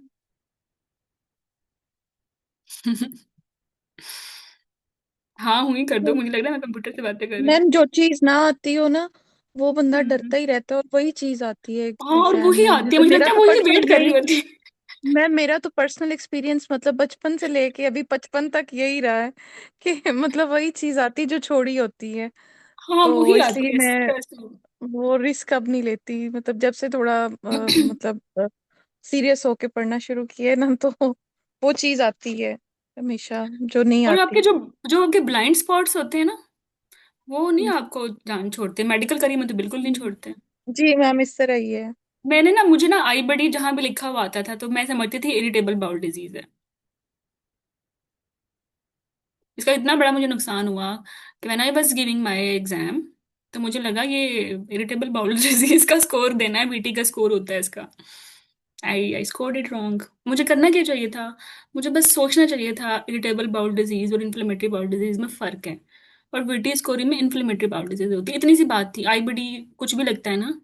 मैं बस अपनी पर्सनल से बात कर रही हूँ। तो यस, इट हैपेंस। चलो, तो खैर बायोस्टैट तुम लोग ट्रस्ट करो, मतलब if anyone can teach you biostat, this is only Dr. Maria. And if anyone can teach you clinical management, this is only me, Dr. Hira. मतलब इन दोनों से अच्छा, I can be good in many other things, I can be bad in many other things, the way I told you कि मैं biostat में अच्छी नहीं थी। लेकिन one thing I can say proudly, I am very good in clinical management. Nobody can teach you the way I will teach you the clinical management, and nobody can teach anyone biostat which will made you to love biostat the way Dr. Maria will actually teach it।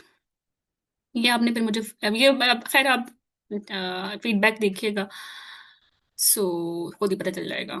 ठीक है, चलो। तो paper one में anatomy से 22 से 23 questions आते हैं, physiology से 15 से 20 आते हैं, एंडो से 18 से 20 आते हैं, बायोकेमिस्ट्री से 8 से 10 आते हैं, एम्ब्रियो से 8 से 10, जेनेटिक्स से भी 8 से 10, एपिडेमियोलॉजी स्टैटिक्स मिला लें तो 10 से 12 भी, एंड टोटल 100 क्वेश्चंस। तो पेपर वन में इस तरह से आपके ये सब्जेक्ट्स जो हैं वो आएंगे। तो आज जब आपको पता है एनाटॉमी से इतने ज़्यादा क्वेश्चंस आने हैं, और अगर मैं एम्ब्रियो भी एनाटॉमी का पार्ट ही करूँ, और बेसिकली एम्ब्रियो हम पहले पढ़ते हैं, तो फिर एनाटॉमी की बहुत सारी चीज़ें समझ में आ जाती हैं, क्योंकि आपको पता होता है इनकी ओरिजिन क्या है। तो टोटल 40 प्लस जो क्वेश्चंस हैं 100 में से, आधा पेपर तो एनाटॉमी एम्ब्रियो से नहीं हो गया। तो जो आपकी लाइक एफर्ट आपने ज़्यादा करनी है, अगर मैं कहूँ कि स्मार्ट स्टडी होनी चाहिए, डॉक्टर जीनत भी बता रही थी कि लाइक एग्जाम पास करने के लिए you should be familiar with exam, कि एग्जाम में टेस्ट किया जाता है, टेस्ट तो एनाटॉमी एम्ब्रियो होगी, आप उसको कम टाइम दें। ठीक है, और सबसे कम क्वेश्चंस अगर बायोकेमिस्ट्री से आ रहे हैं 10 आ रहे हैं, और 10 में से 10 के 10 रिपीट हैं, ये बायोकेमिस्ट्री होने को तो फिर आराम से एक दिन में भी हो जाएगी। और अगर आपको नहीं आती तो आप तो महीना बैठे रहोगे इसके साइकिल करने में, और आप अपनी एफर्ट जाया कर रहे हो इधर। मतलब जो एफर्ट आपको बायोकेमिस्ट्री पे दे रहे हो, जिसके 8 क्वेश्चंस में से 8 के 8 रिकॉल्स हैं, आप उसकी कंपनसेट कर रहे हो इसको एनाटॉमी और एम्ब्रियो से। तो बी माइंडफुल, यही तो स्मार्ट तैयारी है, कि आपको पता हो आपके पेपर में कितने सब्जेक्ट्स हैं, हर सब्जेक्ट की कितनी औकात है, और इसमें से क्या कौन सी डोमेन ज्यादा टेस्ट की जाती हैं। ठीक है,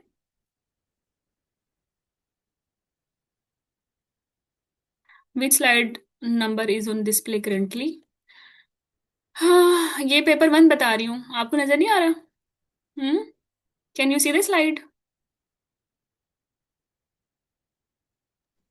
मैम मुझे स्लाइड नंबर 45 शो हो रही है, और उससे पहले स्लाइड 1 शो हो रही थी काफी टाइम से। ओ माय गॉड, आप सबको साथ यही था? आपको मेरी स्लाइड्स नहीं शो हो रही थी?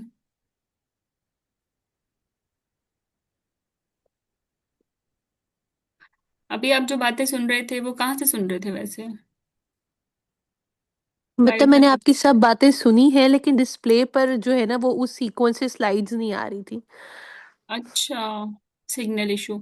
अच्छा, अब मैं तुम्हें दोबारा से बताती हूँ। ये स्लाइड जिसमें पेपर वन है, यहाँ ये नजर आ रहा है आपको? अभी मैम 45 ही शो हो रही है मेरी स्क्रीन पे।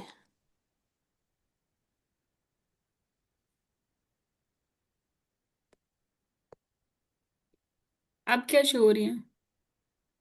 अब जी, अब पेपर 1 जिसमें सब्जेक्ट्स हैं। अच्छा, अब मुझे ये बताएं कि आपको ये स्लाइड शो हुई जो मैंने दिखाई, पेपर बैंड्स कुछ शो हुआ? मैं शुरू से बताती हूँ।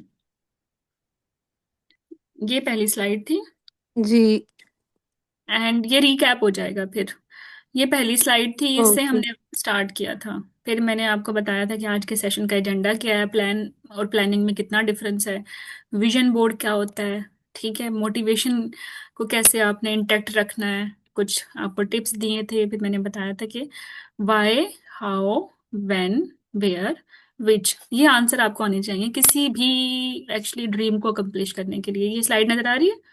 जी जी मैम, अब आ रही है नजर। ये पहले नजर नहीं आ रही थी? नहीं, ओ माय पहले मैं गॉड, आई सुन वाज रही थी आपकी सो बातें। गुड। वैसे देखो, कोई बात नहीं, तुम्हारा सुनने में तो आ गया ना, कोई बात नहीं, तुमने इमेजिन कर लिया जी जी। होगा। आज ही मैंने सुना सब है।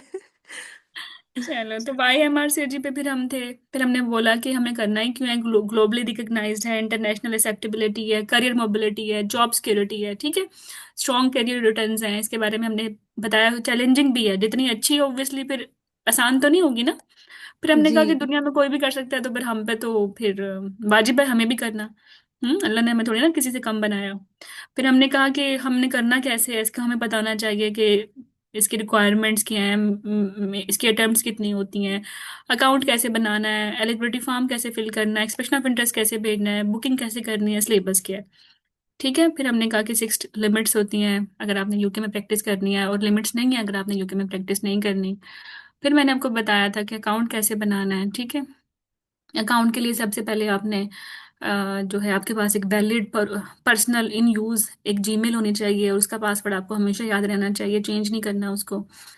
और फिर उसके थ्रू आप अपना नंबर 1 पे यहाँ जाएंगे, इसका खोल के वेबसाइट, और साइन इन पे जाएंगे, और फिर न्यू यूजर पे जाके अपनी ये सारी इंफॉर्मेशन वहाँ लिख देंगे। ठीक है, वो पहले आपसे ईमेल मांगेंगे, आप कंटिन्यू करोगे, ईमेल पे वेरिफिकेशन कोड आएगा, आप यस को बोल दोगे, और आपका अकाउंट बन जाएगा। ठीक है, जिसमें आपने फर्स्ट नेम, सेकंड नेम, और ये चीज़ें मैंडेटरी हैं। ठीक है, अच्छा, फिर इसके बाद हमने कहा कि जब आपका अकाउंट बन जाएगा तो फिर आपने एलिजिबिलिटी के लिए प्रोसीड करना है, एलिजिबिलिटी का फॉर्म डाउनलोड करना है, वो फिल करना है, उसके साथ फिर आपने अपने मेडिकल डिग्री लगानी है। ठीक है, उसके साथ ये फॉर्म ऐसा नजर आएगा, और ये यहाँ से आपको मिल जाएगा। फिर इसके बाद फिर ये आप स्लाइड्स नजर आ रही हैं आपको? जी हम्म। मैम, अब आ रही हैं, अब आ फिर रही हैं। हमने ओके, फिर मैंने कहा कि मेडिकल डिग्री के अलावा फिर आपने ये सेक्शन 3 फिल करना है, और फिर ये एग्री करना है, साइन करने हैं, और ये जो फिर ये ऑनलाइन भी कर सकते हो इसको फिल, इसको एक्चुअली प्रिंट आउट करके फिल करने की जरूरत नहीं है, ऑनलाइन साइन भी हो जाते हैं। तो ये वाला डॉक्यूमेंट और मेडिकल डिग्री का डॉक्यूमेंट एक सिंगल पीडीएफ बना के इनको ईमेल कर देनी है। ठीक है, ईमेल चली गई। और इसके बाद अगर आप और 4 से 6 हफ्तों में आपको स्पैम में या आपकी कहीं भी वो भेज देंगे रिस्पॉन्स, ऑब्जेक्शन होंगे तो ऑब्जेक्शन आप दूर कर दीजिएगा, और वरना आप अप्रूव कर लोगे इसको, वो आपको अप्रूव कर लेंगे। कुछ मैंने टिप्स बताया था कि same email ID everywhere use करें, save and send as PDF not photos and Word, and send all documents in one email with clear subject line कि ये आप क्यों भेज रहे हो, एलिजिबिलिटी के लिए भेज रहे हो। ठीक है, इसके बाद अगर आप एलिजिबल हो गए हो तो वो आपको उसी ईमेल पे बुकिंग कंफर्मेशन की आपको भेज देंगे डिटेल्स। एग्जाम कैसे बुक कराना है वो थोड़ी सी डिटेल्स हैं, वो जो कि जब बुकिंग डेट नज़दीक आएगी तो मैं आपको बता दूंगी। एक्सप्रेशन ऑफ इंटरेस्ट आपने भेजना है, वो आप अपने अकाउंट से भेजोगे, उसकी कोई ईमेल नहीं आती। एवर एक्सप्रेशन ऑफ इंटरेस्ट आप एलिजिबिलिटी अप्रूव होने से पहले भी भेज सकते हो। ठीक है, बट दोनों ज़रूरी हैं to receive the booking email. फिर आप बुकिंग कर लोगे अपनी पेरेंट्स वो सेंटर्स जो भी नियर बाय है, उसके बारे में मैंने आपको एक अपनी स्टोरी भी सुनाई। ठीक है, यहाँ तक हम थे कि हमने अकाउंट बना लिया, फॉर्म फिल कर लिया, एक्सप्रेशन ऑफ इंटरेस्ट भेज दिया, बुकिंग के बारे में बात कर ली, फीस के बारे में बात कर ली। ठीक है, फिर हमने कहा कि प्लानिंग में तो बहुत सारे वाई वाइज थे।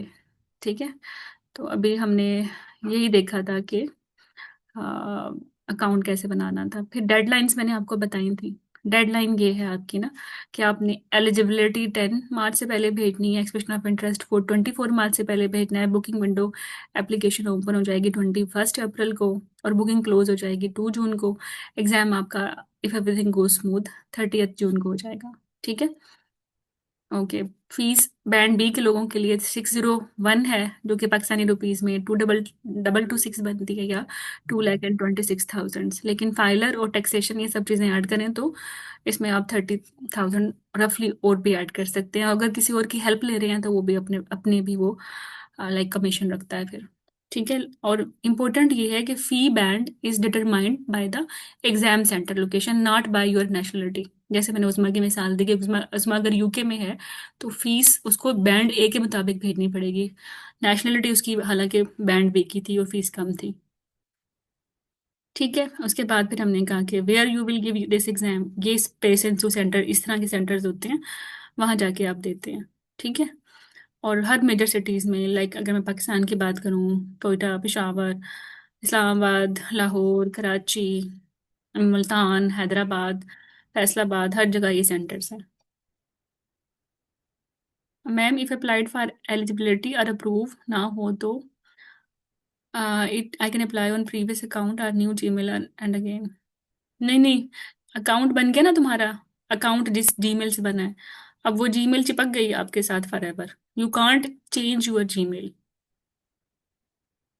हो तो जाएगी पर इतने लांछे हैं इसके, छोड़ो, एक ही रखो।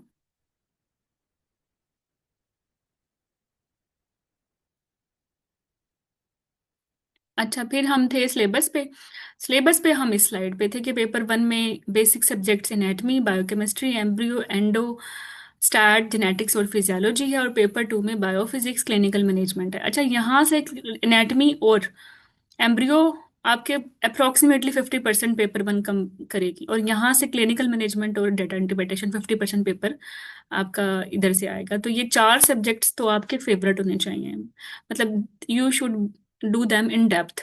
बाकी आप स्मार्ट तरीके से भी कर सकते हैं।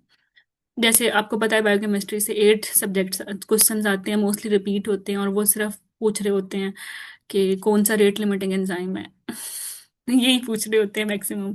तो हर साइकिल का वो भी याद कर लो तो काम गुजारा हो जाता है, इस पर इतना टाइम लगाने की जरूरत नहीं है। ठीक है, चलो पेपर एमआरसीजी के 3 पार्ट्स हैं, 1, 2 एंड 3।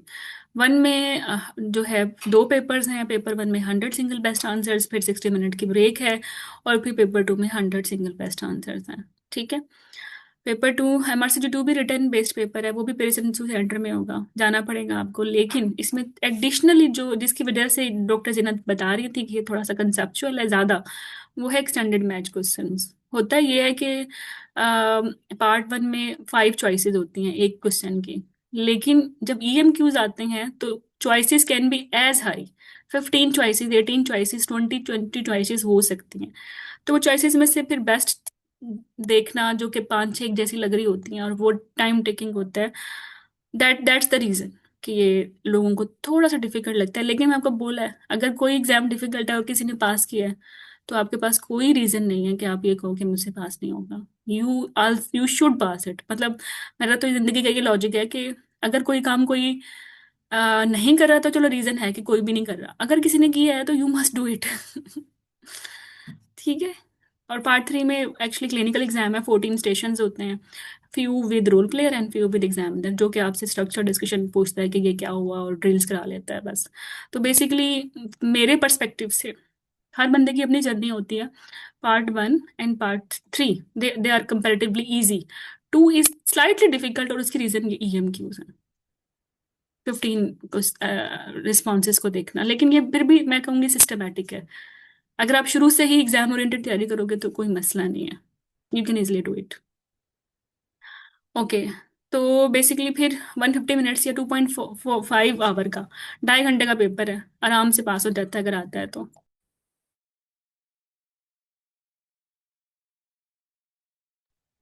अब फिर लंच ब्रेक होगी, लंच ब्रेक ले ले लिया करें 1 घंटा। वैसे तो आप स्ट्रेट फॉरवर्ड दूसरा पेपर शुरू कर सकते हैं विदाउट टेकिंग ब्रेक, लेकिन ऑलवेज टेक सम नैप, और सेम पेपर 2 होगा फिर। ठीक है, तो इतनी अच्छी तैयारी करें कि ये जो 300 मिनट्स है ना आपकी ज़िंदगी के, ये सबसे अच्छे मिनट्स हों, आप इनको याद करें, ये प्लेजेंट टाइम गुजरे आपका। मतलब you are actually attempting a question which you already know. ठीक है, वो ये इसको ये ना करना कि ये बहुत एक बुरी मेमोरी होगी, कुछ भी नहीं आता। ठीक है, कंप्यूटर बेस्ड टेस्ट होगा, कोई नेगेटिव मार्किंग नहीं है।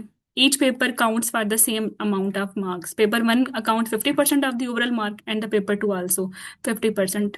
ठीक है, ऑफ द ओवरऑल मार्क्स। फिर सिलेबस पे आ जाते हैं। ठीक है, सिलेबस में जो आपको हर कोई कहेगा, वो कहेगा कि ये बुक पढ़ लें। ठीक है, एसेंशियल रिवीजन गाइड है, और एक इसके नोट्स हैं। हर कोई ये कहेगा, to be very honest this is quite boring book. मतलब एक तो बेसिक साइंसेस इतनी बोरिंग है, ऊपर से ये किताब में ना कोई कलर है, इतने छोटा छोटा लिखा हुआ है पैराग्राफ में। और हम अब एआई के दौर में कौन कहता है कि आप बुलेट्स ना पढ़ें? मतलब इतना जुल्म क्या करना है खुद के साथ? Trust me, don't read this books if you are from my course. इन्हीं बुक्स के हमने नोट्स बना लिए हैं, कंटेंट में कोई कंप्रोमाइज नहीं किया, बट रादर वो ज्यादा अपडेटेड कर दिया है हमने, लेकिन वो काफी चुएबल हो गया आपके लिए ना। अच्छा, एमसीक्यूज प्रैक्टिस के लिए ये बुक्स हैं। इन बुक्स को भी हमने, ये बहुत बोरिंग है, लाइक हर बुक में लाइक सारे सब्जेक्ट्स के क्वेश्चंस हैं। तो हम क्या करते हैं, हम इन्हीं सब बुक्स में से, like when we will start physiology, हम हर बुक से फिजियोलॉजी के क्वेश्चन स्क्रीन कर लेंगे। तो ये ज़्यादा अच्छा है कि जब आप फिजियोलॉजी कर रहे हैं तो इन सारी प्रैक्टिस बुक से जितने भी फिजियोलॉजी के क्वेश्चन हैं आप प्रैक्टिस कर लें। ज़्यादा आसान नहीं है, मतलब ज़िंदगी पहले ही इतनी मुश्किल है, आप और ज़रूर आपने इसको मुश्किल बनाना है। तो अपनी स्टडी को प्लेजेंट बनाएं, और वो इसी तरह ही होगा। ठीक है। ओके। बाकी रिकॉल्स बुक्स भी हैं। रिकॉल्स बुक्स तो अच्छी हैं, लेकिन मसला इनमें ये होता है कि लाइक अगर अभी 14 जनवरी को पेपर हुआ है, मैंने इंडिविजुअली के क्वेश्चन को अटेम्प्ट पूछा है, लाइक अपने स्टूडेंट्स के साथ, और किसी को लगा कि चौथी ऑप्शन ये थी। लाइक मैं अगर फॉर एग्जांपल मैं आपसे एक बात करूं कि लेप्रोस्कोपी में कॉमन इंजरी किसकी कौन सी होती है, एब्डोमिनल एओर्टा की होती है, कॉमन आइलिक आर्टरीज की होती है। तो मेरे कैंडिडेट्स ने मुझे बताया कि एक ने बोला एब्डोमिनल एओर्टा है, मैंने कहा हाँ, ये की है। दूसरे ने बोला नहीं, एब्डोमिनल एओर्टा नहीं था, supra renal part of aorta था। मैंने कहा फिर ये तो नहीं है, फिर कॉमन आइलिक कर लो। सी। तो ये जो बुक्स हैं, ये इन्होंने इतनी एफर्ट थोड़ी की है आपके लिए। तो इन्होंने एक लाइनर, एक दो तीन लाइनर क्वेश्चंस हैं, आइडियल फॉर्म में बनाए हुए हैं, वो डिफिकल्टी तो ऐड ही नहीं करते जो रियल टाइम एग्जाम में होती है। तो ये बुक भी कचरा है मेरे पर्सपेक्टिव से। अच्छा, बाकी वो कोर्स लें जो आपके साथ सिंसियर है, जिसको फर्क पड़ता है आपके पास या फेल होने से। मैम बुक्स तो आपने हमारी छुड़वा दी हैं। बुक्स नहीं तो कर मैम कोई पढ़ता ही नहीं। नहीं नहीं, आप बिल्कुल परेशान ना हो इसलिए। आप जो स्टडी मटेरियल आपके हैं, जो आपके लेक्चर्स हैं, वो बेसिकली बुक से ही लिए हैं। मैंने खुद से तो नहीं एनाटॉमी बनानी। एनाटॉमी का सोर्स तो वही रहेगा ना जो है। मैंने उसको च्यूएबल बनाया है, उसको एग्जाम ओरिएंटेड किया है, उसको प्लेजेंट किया है, उसकी डिलीवरी अच्छी की है। लाइक सारी नर्व्स इकट्ठे पढ़ लोगे सुकून आ जाएगा, सारी बोन्स इकट्ठे पढ़ लोगे सुकून आ जाएगा, सारी लिम्फेटिक्स इकट्ठे से कर रहे हो, सारे वस्कुलर सप्लाई इकट्ठे कर रहे हो। वो ज्यादा इजी नहीं है। मतलब माइंड में कितना अच्छा रहता है, वरना तो एक भौचाला आया हुआ होता है जैसे कि इन बुक्स में आया हुआ होता है। तो लव योर टाइम, इतनी मुसीबत जरूर उठानी है तो विच कोर्स बेटर। तो कोर्स जब भी आप लें, जब आपने पूछा वाई एमआरसीओजी, तो आपने कितनी चेकलिस्ट बनाई है अपनी, मुझे क्यों करना है। तो जब आप कोर्स लेते हो, इतना पे करते हो, तो उसकी भी एक चेकलिस्ट बनाओगे, मुझे मुझे क्या चाहिए कोर्स में। मैं उसको अंडरस्टैंड कर सकता हूँ टीचिंग मेथड। मतलब अगर आप सोचो, you have to listen me in English with Arabic accent, just imagine the pain. Can you imagine this pain Amber, how is that. You have to listen me in English in Arabic accent. गुल, मतलब आप अंदाजा नहीं लगा सकते मैं आपके दुख को समझ सकती हूँ। फिलिपिन एक्सेंट वैसे कहना तो नहीं चाहिए, कुछ एक्सेंट्स ऐसे हैं, जैसे कुछ इंडियन स्टेट्स हैं, केरला की मैं बात करूंगी, उनका आर इतना पिंच करता है दिमाग में। एक्सेंट आप सुन नहीं सकते लॉन्गर टाइम के लिए। दो दो तीन तीन चार चार घंटे का सेशन है, आप तो एक्सेंट से ही मरने वाले हो जाते हो। वैसे होता है, वैसे मेरे साथ ही बहुत था इन माई पार्ट 3 जर्नी। कुछ अरेबिक कोर्सेज भी थे, अरेबिक तो नहीं थे, मेंटर्स अरेबिक थे, उनका इंग्लिश एक्सेंट मुझे तंग करता था काफी। तो फिर उर्दू तो ऑब्वियसली पार्ट 3 में हम कर नहीं सकते, वो कम्युनिकेशन बेस्ड एग्जाम है, it should be only in English. तो फिर मैंने एक्सेंट की वजह से लाइक उन मेंटर्स को देखा, हालांकि मेंटर्स की शायद वो क्वालिटी नहीं थी जो कि होनी चाहिए थी, लेकिन मैं सुन नहीं पाई अरेबिक एक्सेंट मेंटर्स को। तो फिर मैंने वो उनको सुना जो लाइक साउथ एशियन एक्सेंट में बोलते हैं। तुम लोगों को है ये इशू वैसे, या शायद सिर्फ मेरे साथ है। हम्म।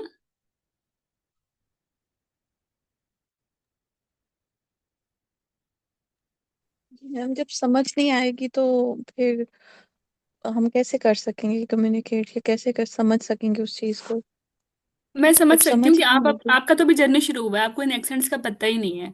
आप यूट्यूब ओपन करेंगी, there are hundreds of courses which are teaching MRCOG, और ये सारे यूके बेस्ड नहीं है, नॉन यूके बेस्ड हैं, और इनकी अपनी मदर लैंग्वेज इंग्लिश नहीं है, तो हर एक का अपना एक्सेंट है। तो it become really difficult and tiring and boring and painful कि आप सुनो। But any way, that was my personal journey. बहुत लोगों के लिए शायद ये चीज़ मैटर ना करे, मेरे लिए बहुत मैटर कर रही थी इन माई प्रेपरेशन। तो स्पेसिफिकली मुझे बड़ा शुरू में बहुत डिसअपॉइंटिंग था कोर्स की रजिस्ट्रेशन, क्योंकि उर्दू हिंदी स्पीकर्स कम होते थे, और मैं सिर्फ उर्दू में कंफर्टेबल थी। लेकिन with the passage of time मैंने फिर ये नहीं किया कि लाइक जो मेरा बेस्ट है मैं छोड़ के उसको चेंज कर लूँ। तो आई ट्राइड एवरीथिंग कि मैं अपने ही कस्टमाइज कोर्स पे हम लोग रहे। हमने कहा ठीक है, उर्दू स्पीकर्स को हम उर्दू में ही पढ़ाएंगे, और हमारे मेंटर्स जिस लैंग्वेज में कंफर्टेबल हैं वो अपना बेस्ट उसी में दे सकते हैं। वी कांट फोर्स देम कि वो अपनी लैक ऑफ वोकेबलरी इश्यूज के साथ कोर्स को कॉम्प्लिकेट करें बच्चों के लिए।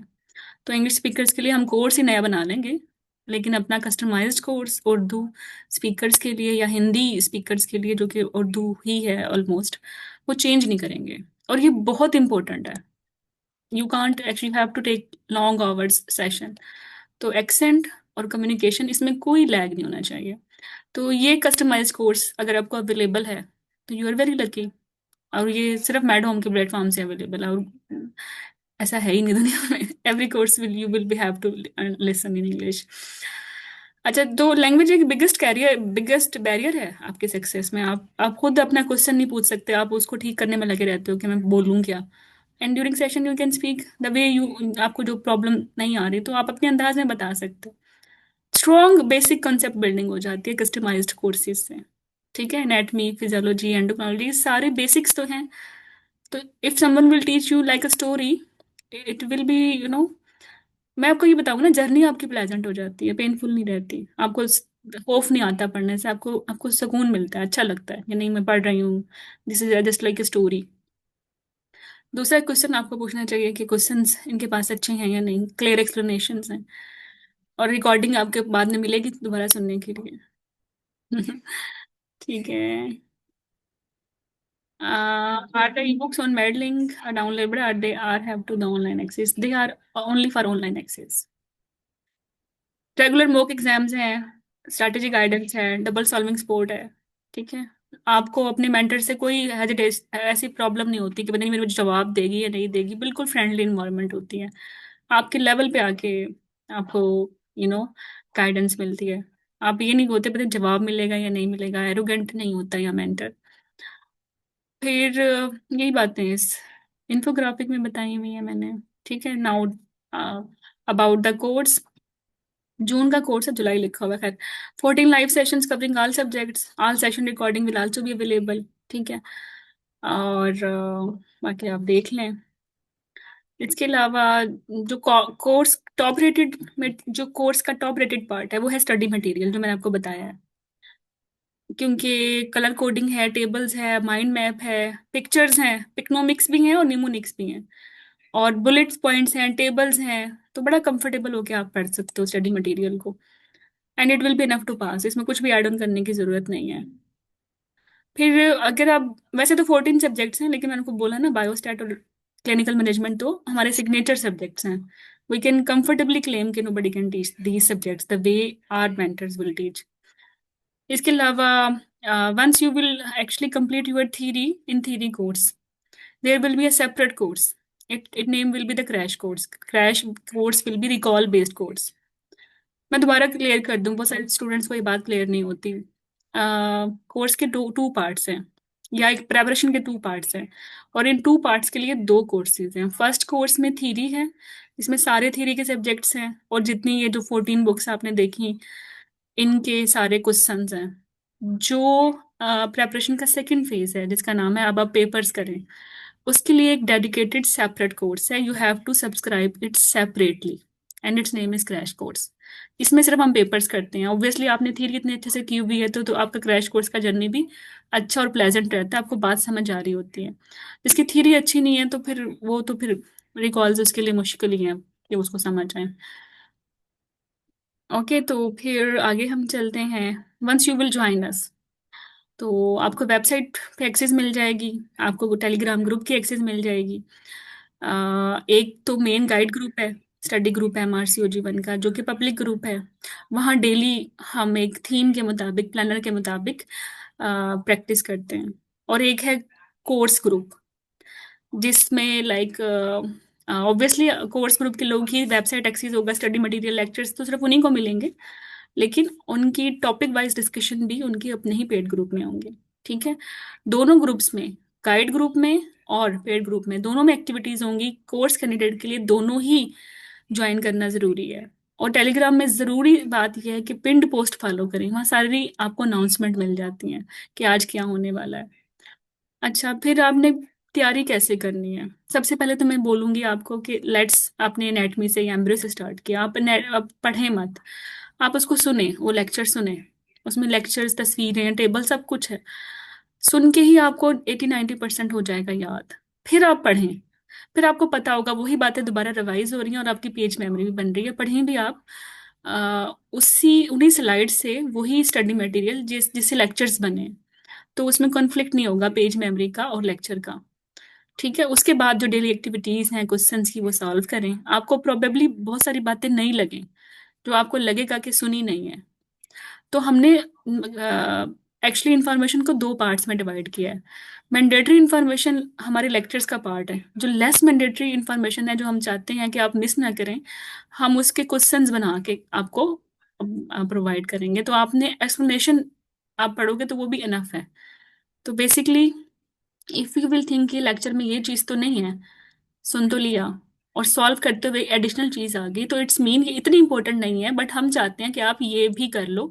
और इसकी डिलीवरी हमने इन डेली एक्टिविटीज से, डेली क्वेश्चंस या क्विज़ेस से की है। तो together with this will be the 100%। ठीक है, गॉट इट? हम्म। गुल, आपको लगता है कि लेक्चर में ये बात नहीं थी, क्वेश्चन में आ गई है, तो 80-90% कंटेंट जो कि मैंडेटरी है, we will cover it through lectures. लेकिन लेस मैंडेटरी चीजें भी हम स्किप नहीं करेंगे, you will solve them through daily these quizzes. Got it? Together with these lectures and activities will be your 100%। कोई सवाल ही नहीं पैदा होता कि आप कोई क्वेश्चन एग्जाम में भी ड्रॉप करें by this, and keep revising, this should be your cycle. तो now you just have to start, you know everything, क्यों आपने एमआरसीयूजी करना है, ठीक है, कब आपने करना है, किस कोर्स को आपने ज्वाइन करना है। ठीक है, आपके पास क्वेश्चंस हैं जो कि आप फिल कर सकते हैं कि ये मुझे करना है, क्या नहीं करना। और अगर आपने माइंड बना लिया है जून में पेपर देना है, तो फिर आप आगे मत हटें, then you just have to start it. हाँ, यही तो मैं बता रही हूँ कि crash course is a separate course. हाँ, जो लोग हमारे थ्योरी कोर्स के स्टूडेंट्स होते हैं, उनके लिए वो बहुत पॉकेट फ्रेंडली होता है, बहुत पॉकेट फ्रेंडली होता है। हाँ, न्यू स्टूडेंट्स के लिए it will be difficult, obviously थोड़ा सा कॉस्टली होगा। Okay, any query? अभी तक कोई मसला? मेरी पीपीटी नजर आ रही है?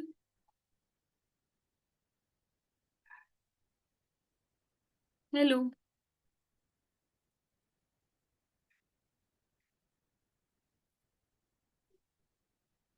अच्छा, बस ऑलमोस्ट डन। अभी सिर्फ मैंने थोड़ा सा तुम्हें एक और बात बतानी है कि एमआरसीओजी 1 करने के बाद जरूरी नहीं है कि आप एमआरसीओजी 2 करें। आप एमआरसीओजी 1 करने के बाद एमआरसीपीआई 2 दे सकते हैं। एमआरसीपीआई 2 में एक्सटेंडेड मैच क्वेश्चन या 15 चॉइसेस बेस्ड क्वेश्चन नहीं होते, 100 सिंगल बेस्ट आंसर्स का एग्जाम होता है, जो घर से दे सकते हो, घर बैठ के। और इसका डिफिकल्टी लेवल एमसीपीएस से कम है, लाइक एमसीपीएस एग्जाम ज्यादा मुश्किल है, लेकिन एमआरसीपीआई की रैंकिंग जो है ना, वो एमआरसीओजी के बाद है, उसके बाद एमसीपीएस या एफसीपीएस आता है। और एमआरसीपीआई से जीएमसी मिल जाती है, इंटरनेशनल एग्जाम है, UK, non UK, Ireland, Gulf, Middle East countries में as a specialist you can work, जो कि शायद आप एफसीपीएस एमसीपीएस से नहीं कर सकते। This will be new for you, लेकिन मैनी कैंडिडेट्स आर डूइंग एमआरसीपीआई। एमआरसीपीआई जल्दी हो जाता है एज कम्पेयर टू एमआरसीओजी। तो लोग क्या करते हैं, एमआरसीओजी 1 करते हैं। अगर आपने एफसीपीएस किया हुआ है पाकिस्तान से गाइनी ओप्स का, तो आपको वैसे ही एग्जामेशन है, आप डायरेक्टली भी एमआरसीपीआई पार्ट 2 दे सकते हैं। होइवर अगर आपने एमएस या एमसीपीएस किया हुआ है, तो फिर आपको एमआरसीओजी 1 देना पड़ेगा, उसके बाद आप एमआरसीपीआई 2 देते हैं। बहुत जल्दी हो जाता है, इसकी कोचिंग भी मैडम से अवेलेबल है। I personally teach MRCPI as well, लेकिन एमआरसीपीआई थोड़ा सा कॉस्टली है एज कम्पेयर टू एमआरसीओजी, लेकिन चूंकि 1 टाइम पे आराम से पास हो जाता है, तो फिर रिपीट अटेम्प्ट तो होती नहीं है इसमें इतनी, तो डुएबल है। लेकिन फिर भी मैंने आप लोगों के लिए एक कंपैरिजन बना दिया एफसीपीएस एमआरसीओजी एमआरसीपीआई का, ताकि आप ये जर्नी स्टार्ट करने से पहले आपको पता हो कि टोटल कॉस्ट कितनी है। ठीक है, बस just dream and believe and achieve, यही मैं कहूंगी। ठीक है, व्हेन आई वाज डूइंग हमारी हाउस जॉब ना, तो मैंने अपने नाम के साथ लिखा बैठे बैठे ना, डॉक्टर महजुबीन हिरा, और ना, मैं अक्सर देखती थी हमारे हमारे प्रोफेसर्स के साथ बड़ी बड़ी डिग्रियां होती थी, ठीक है। महजबीन, ऐसे मैंने अपना नाम लिखा और किसी से इम्प्रेस होके ना, फिर उस वक्त तो खैर हाउस आप कर रही थी, एफसीपीएस करना इतना मुश्किल था, लेकिन मैंने लिखा MRCOG MRCPI।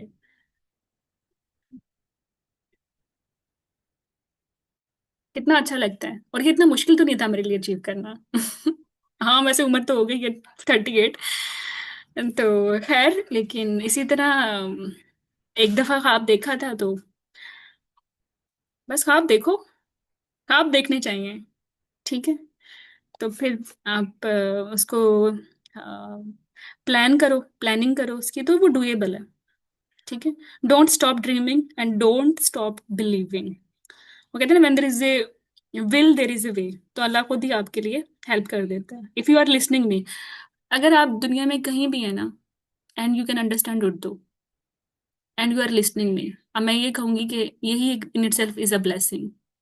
सही बंदे तक पहुंचना, सही कोर्स तक पहुंचना ही लोगों के लिए मुश्किल है, मतलब वहां पहुंचते पहुंचते उनको टाइम लग जाता है। Like there people are doing a lot of time, they are doing FCPS, when they join my course वो कहती हैं आप कहाँ थी, इट्स टू, ये तो बहुत इजी है, ये तो आराम से हो गया। पहले आप किधर थी? सेम एमएस एमसीपी स्टूडेंट्स से, मतलब वो मेरे पास ही इतना लेट पहुंचते हैं। तो अगर आप मेरे पास टाइम पे आ गए हो ना, in the start of your career, तो ट्रस्ट मी ये एक बहुत बड़ी ब्लेसिंग है। क्योंकि मेरी तो लाइफ का मिशन ही यही है कि ओब्स गाइनी के जितने भी एग्जाम्स हैं ना, उनको बिल्कुल चेबल और इजी टू डू बनाना हर एक के लिए। और मैं बहुत एवरेज स्टूडेंट हूँ भाई, सच बोलें तो मैंने काफी मेरे फेलियर्स हैं। I learn from my failure so good कि मैं नहीं चाहती कि आप में से कोई फेल हो, बिकॉज मुझे पता कैसे फेल होते हैं लोग, कैसे अपने ड्रीम क्विट करते हैं, कैसे they stop believing, why they are not achieving everything. I know every factor जो आपको ये चीजें ना करने की वजह बनाएगा, and I will make sure ये कोई भी वजह नहीं है। कोई चीज आपको लिमिट कर सकती है ना, वो आपकी अपनी थॉट्स हैं, और आप खुद दो, ट्रस्ट मी। और जिस दिन मैंने ऐसा सोचा ना, तो मैं आपके सामने हूँ। ठीक है, 50+ पब्लिकेशन, सो मैनी आर्टिकल्स। इस वक्त 900+ कैंडिडेट्स हैं जो एफसीपीएस कर चुके हैं with me. I started teaching to from 2019, FCPS की बात कर। अच्छा, तो सिंक कैसे कर सकते हैं आप? अगर आप एफसीपीएस 1 कर रहे हो तो MRCOG 1 को आप साथ में सिंक कर सकते हो।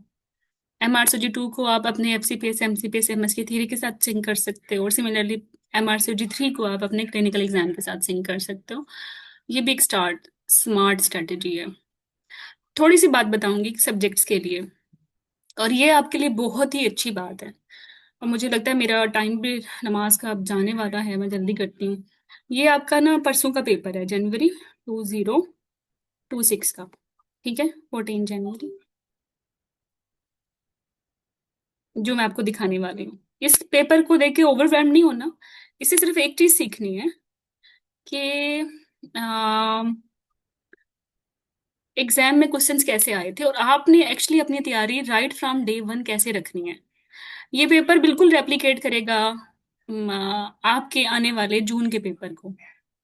दे will not repeat the recalls, they will repeat the concepts, ठीक है। अच्छा, डॉक्टर पूछती है, ma'am who want to move to Ireland MRC will be obviously, M Ireland के लिए ही तो MRCPI है। वो तो उसकी अपनी बेसिक नेशनल डिग्री है। They will prefer you obviously over even MRCOG। तो जस्ट फॉर एग्जाम्पल, परसों आपके मैं 22 क्वेश्चंस जो कि बच्चों में, सिर्फ आपको कंसेप्ट बता रही हूँ कि उन्होंने पूछा कि ट्रांसपैलोरिक प्लान के स्ट्रक्चर्स का पूछा, लेट्स अज्यूम रिलेशनशिप पूछा इंग्वाइनल वर्सेस फेमोरल हर्निया का, या इंफीरियर एपिगेस्ट्रिक आर्टरी कहाँ से आती है। कुछ कॉन्सेप्ट्स हैं ये आप चाहें तो स्क्रीनशॉट ले लें, बिल्कुल ले लें।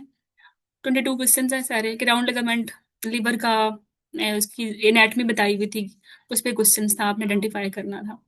तो ये 22 क्वेश्चंस हैं, और यही कॉन्सेप्ट्स हैं जो कि जून में भी आएंगे, trust me. They will modify the statement, they will modify the options, लेकिन इफ यू आर गुड, आपको पता है फेमोरल ट्रायंगल की बाउंड्रीज कितनी है, ठीक है, और जो है इंग्वानल लिगामेंट की क्या बाउंड्रीज है, क्या रिलेशनशिप है, तो वही तो पूछेंगे बार बार, जैसे मर्जी क्वेश्चंस बना लें। तो we will focus on these exam tested concepts. Take home message ये है कि आपने एनाटॉमी में या मैक्सिमम अपने बेसिक साइंसेज में पिक्चर्स पे फोकस करना है, ठीक है। और सारी नर्व्स इकट्ठे करें, सारी वेसल्स इकट्ठे करें, सारी बोन्स इकट्ठे करें, फोसास इकट्ठे करें, then it will make your, then your life will be easy. और एनाटॉमी से पहले एम्ब्रियो करें। अगर आप खुद भी पढ़ रहे हो तो ऑलवेज रीड इन ब्लॉक, पहले एम्ब्रियो पढ़ें फिर एनाटॉमी पढ़ें। इसी तरह अगर आपने एंडो पढ़नी है तो पहले फिजियोलॉजी पढ़ें, फिर एंडो पढ़ें और फिर फार्मा पढ़ें। तो आपकी बड़ी स्मार्ट तैयारी हो जाएगी, आपके कॉन्सेप्ट्स काफी स्क्रीन होके आएंगे, आपको पता है, like you have done already these subjects. तो कुछ टिप्स हैं, वैसे तो टिप्स बहुत सारी हैं, मैं इतना बोल नहीं पाऊंगी, मेरी नमाज का टाइम भी है, ठीक है। तो this is the way best you can do anatomy with us. अच्छा, ये आपके ट्राइड एंड टेस्टेड कॉन्सेप्ट्स हैं फिजियोलॉजी के जो अभी आए हैं, ठीक है। इसी तरह ये फार्मा के सब्जेक्ट्स है, फार्मा में you will see all about, they are asking about side effects and mechanism of action, तो आपने इस पे ज्यादा फोकस करना है। एंडो पे आके they love thyroid and they love anterior pituitary hormone, they love adrenal glands as well. Genetics में every time they will ask you pedigrees pedigrees pedigrees and so many test, ठीक है।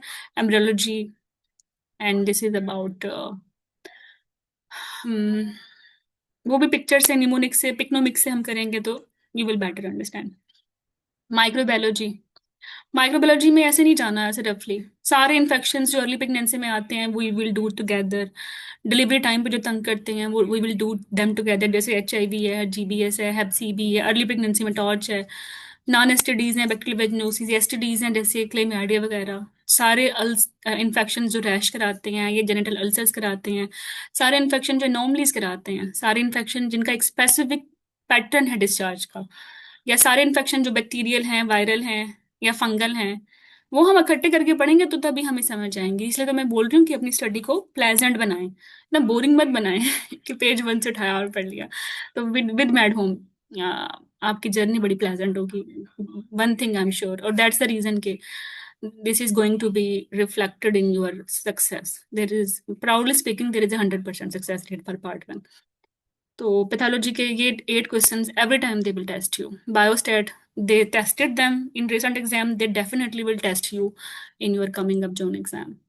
Same for biochemistry, same. और ये biochemistry में आप देख रहे हैं, मैंने बोला ना इस पे आप बच्चे रोते रहते हैं, इतना मुश्किल है। क्या पूछ रहे हैं वो? LDH लेवल्स, मिसिंग स्टेप, ठीक है, role of ammonia in renal physiology, last enzyme, मतलब मैक्सिमम वही क्वेश्चंस हैं जो ये बार बार पूछेंगे, पिछला पेपर भी उठा लो यही निकलेगा कि मिसिंग एंजाइम्स पूछेंगे, लेवल्स पूछेंगे, इससे ज्यादा हो गया तो क्या हो गया, ये कम हो गया तो क्या हो गया, ठीक है। Biophysics 6 questions, clinical management, immunology, data interpretation, ठीक है। तो ये आपके रिसेंट पेपर से क्वेश्चंस आए हैं, मैंने कॉन्सेप्ट्स लिखे हैं, जस्ट प्रॉपर जो डिस्कशन है वो आपके टेलीग्राम ग्रुप पे होगी। हम स्टार्ट ही रिसेंट ट्रेंड से करेंगे ताकि उसको देख के आप अपनी तैयारी को स्मार्ट कर सको, और obviously lectures will be on these lines as well. Block reading से मुराद ये है कि जब भी एनाटमी पढ़ें तो साथ है एम्ब्रियो, पहले पहले एम्ब्रियो पढ़ें फिर एनाटमी पढ़ें, ठीक है। इसी जैसे मैंने बताया, एम्ब्रियो पहले पढ़ेंगे तो फिर एनाटमी पढ़ेंगे। फिजियोलॉजी, फार्मा, एंडो साथ होनी चाहिए, उसके बाद डाटा इंटरप्रिटेशन समझ आएगी, क्लिनिकल मैनेजमेंट समझ आएगी या माइक्रो समझ आएगी। जेनेटिक्स और बायोकेमिस्ट्री में बड़ा आपस में इंटेग्रेशन है, तो ये भी आप इकट्ठे ही रखें, ठीक है। कुछ हद तक एंडो का भी है, ये बिल्कुल ही रैंडम सब्जेक्ट्स हैं, पैथो, माइक्रो और इम्यूनोलॉजी, ये आप अलग से पढ़ सकते हैं, ठीक है। बायोस्टैट अलग से है, बायोफिजिक्स, ये दोनों बायोस्टैट एंड बायोफिजिक्स ये रिजेंबल करते हैं, ये आप इकट्ठे कर सकते हैं, ठीक है।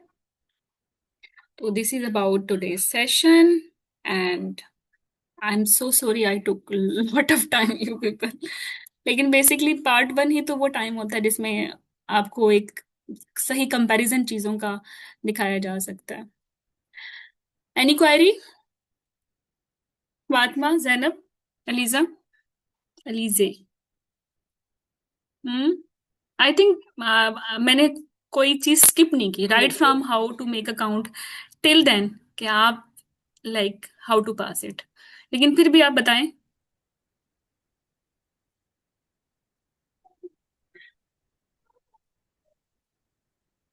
हम्म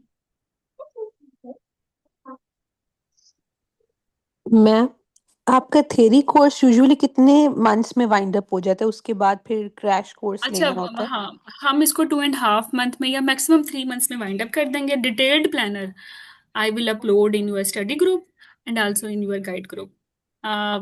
आई थिंक रात तक अपलोड कर दूंगी. मेरा प्लान था मैं अभी बनाती, लेकिन मैं पीपीटीज बनाने में इतनी बिजी थी, प्लान में बना नहीं पाई.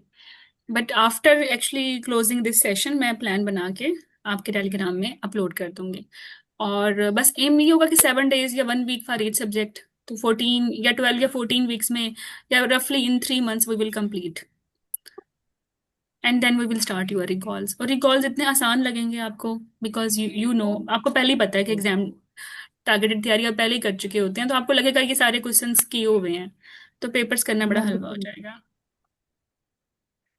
Thank you Amber. Any other query?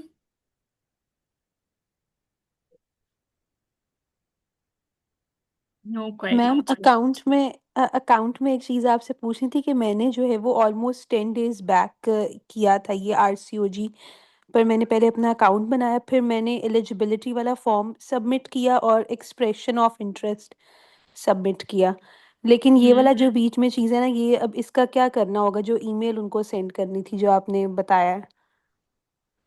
कोई नहीं सेंड करनी है, आपका अकाउंट बना ही इसीलिए है कि उनके पास आपकी ईमेल है. बनता ही नहीं, ना बना. जो वो आपने बताया ना कि एक ही पीडीएफ फाइल बनानी है जिसके अंदर अच्छा एलिजिबिलिटी आपने फॉर्म। अच्छा आपने एलिजिबिलिटी भेज दी है, आप ही कहना चाह रहे हो? जी जी, कोई मैंने। बात नहीं, वेट वेट हम्म। करें. वेट करें. अगर कोई प्रॉब्लम ना होगी तो वो एक्सेप्ट कर लेंगे, प्रॉब्लम होगी तो फिर वैसे ही भेज देना जैसे मैंने आपको बताया. ठीक है, क्योंकि मैम वो जब मैं फॉर्म फिल कर रही थी उसके अंदर इसी तरह से मैंने किया था कि मैंने पीडीएफ फाइल्स बना के ना 2-3 डॉक्यूमेंट एक ही पीडीएफ में कंपाइल करके अपलोड किए थे और फिर मैंने उसे सबमिट किया था एंड पे। तो वाई यू आर वरीड? आपने तो सही किया ना, ऐसे ही करना था. मतलब अलग से वो जो ईमेल एड्रेस है उस पर उनको ईमेल अब नहीं भेजने की जरूरत है। अच्छा, नहीं अब मैं नहीं, बस। मेरी बात सुनो. हम्म। नहीं नहीं, तुमने आपने किस ईमेल एड्रेस पे भेजा था ये? मैम, वो जब मैंने अकाउंट बनाने के बाद जब मैं फॉर्म ऑनलाइन फिल कर रही थी ना, तो अच्छा, उसी आप के अंदर। ऑनलाइन फॉर्म भी फिल हो जाता है. देयर आर टू वेज, इधर यू कैन सेंड ईमेल और you can fill it online. I think you opted the second one. Second one बहुत अनफेमिलियर है, इसलिए मैंने बताया ही नहीं. तो इट्स मैंने ओके फाइन. ऑनलाइन नहीं। जी जी। नहीं नहीं, कोई बात, इट्स ओके फाइन. मैं तो कह रही हूँ सेफ साइड पे ओके। ईमेल भी डाल दो उसी अकाउंट से.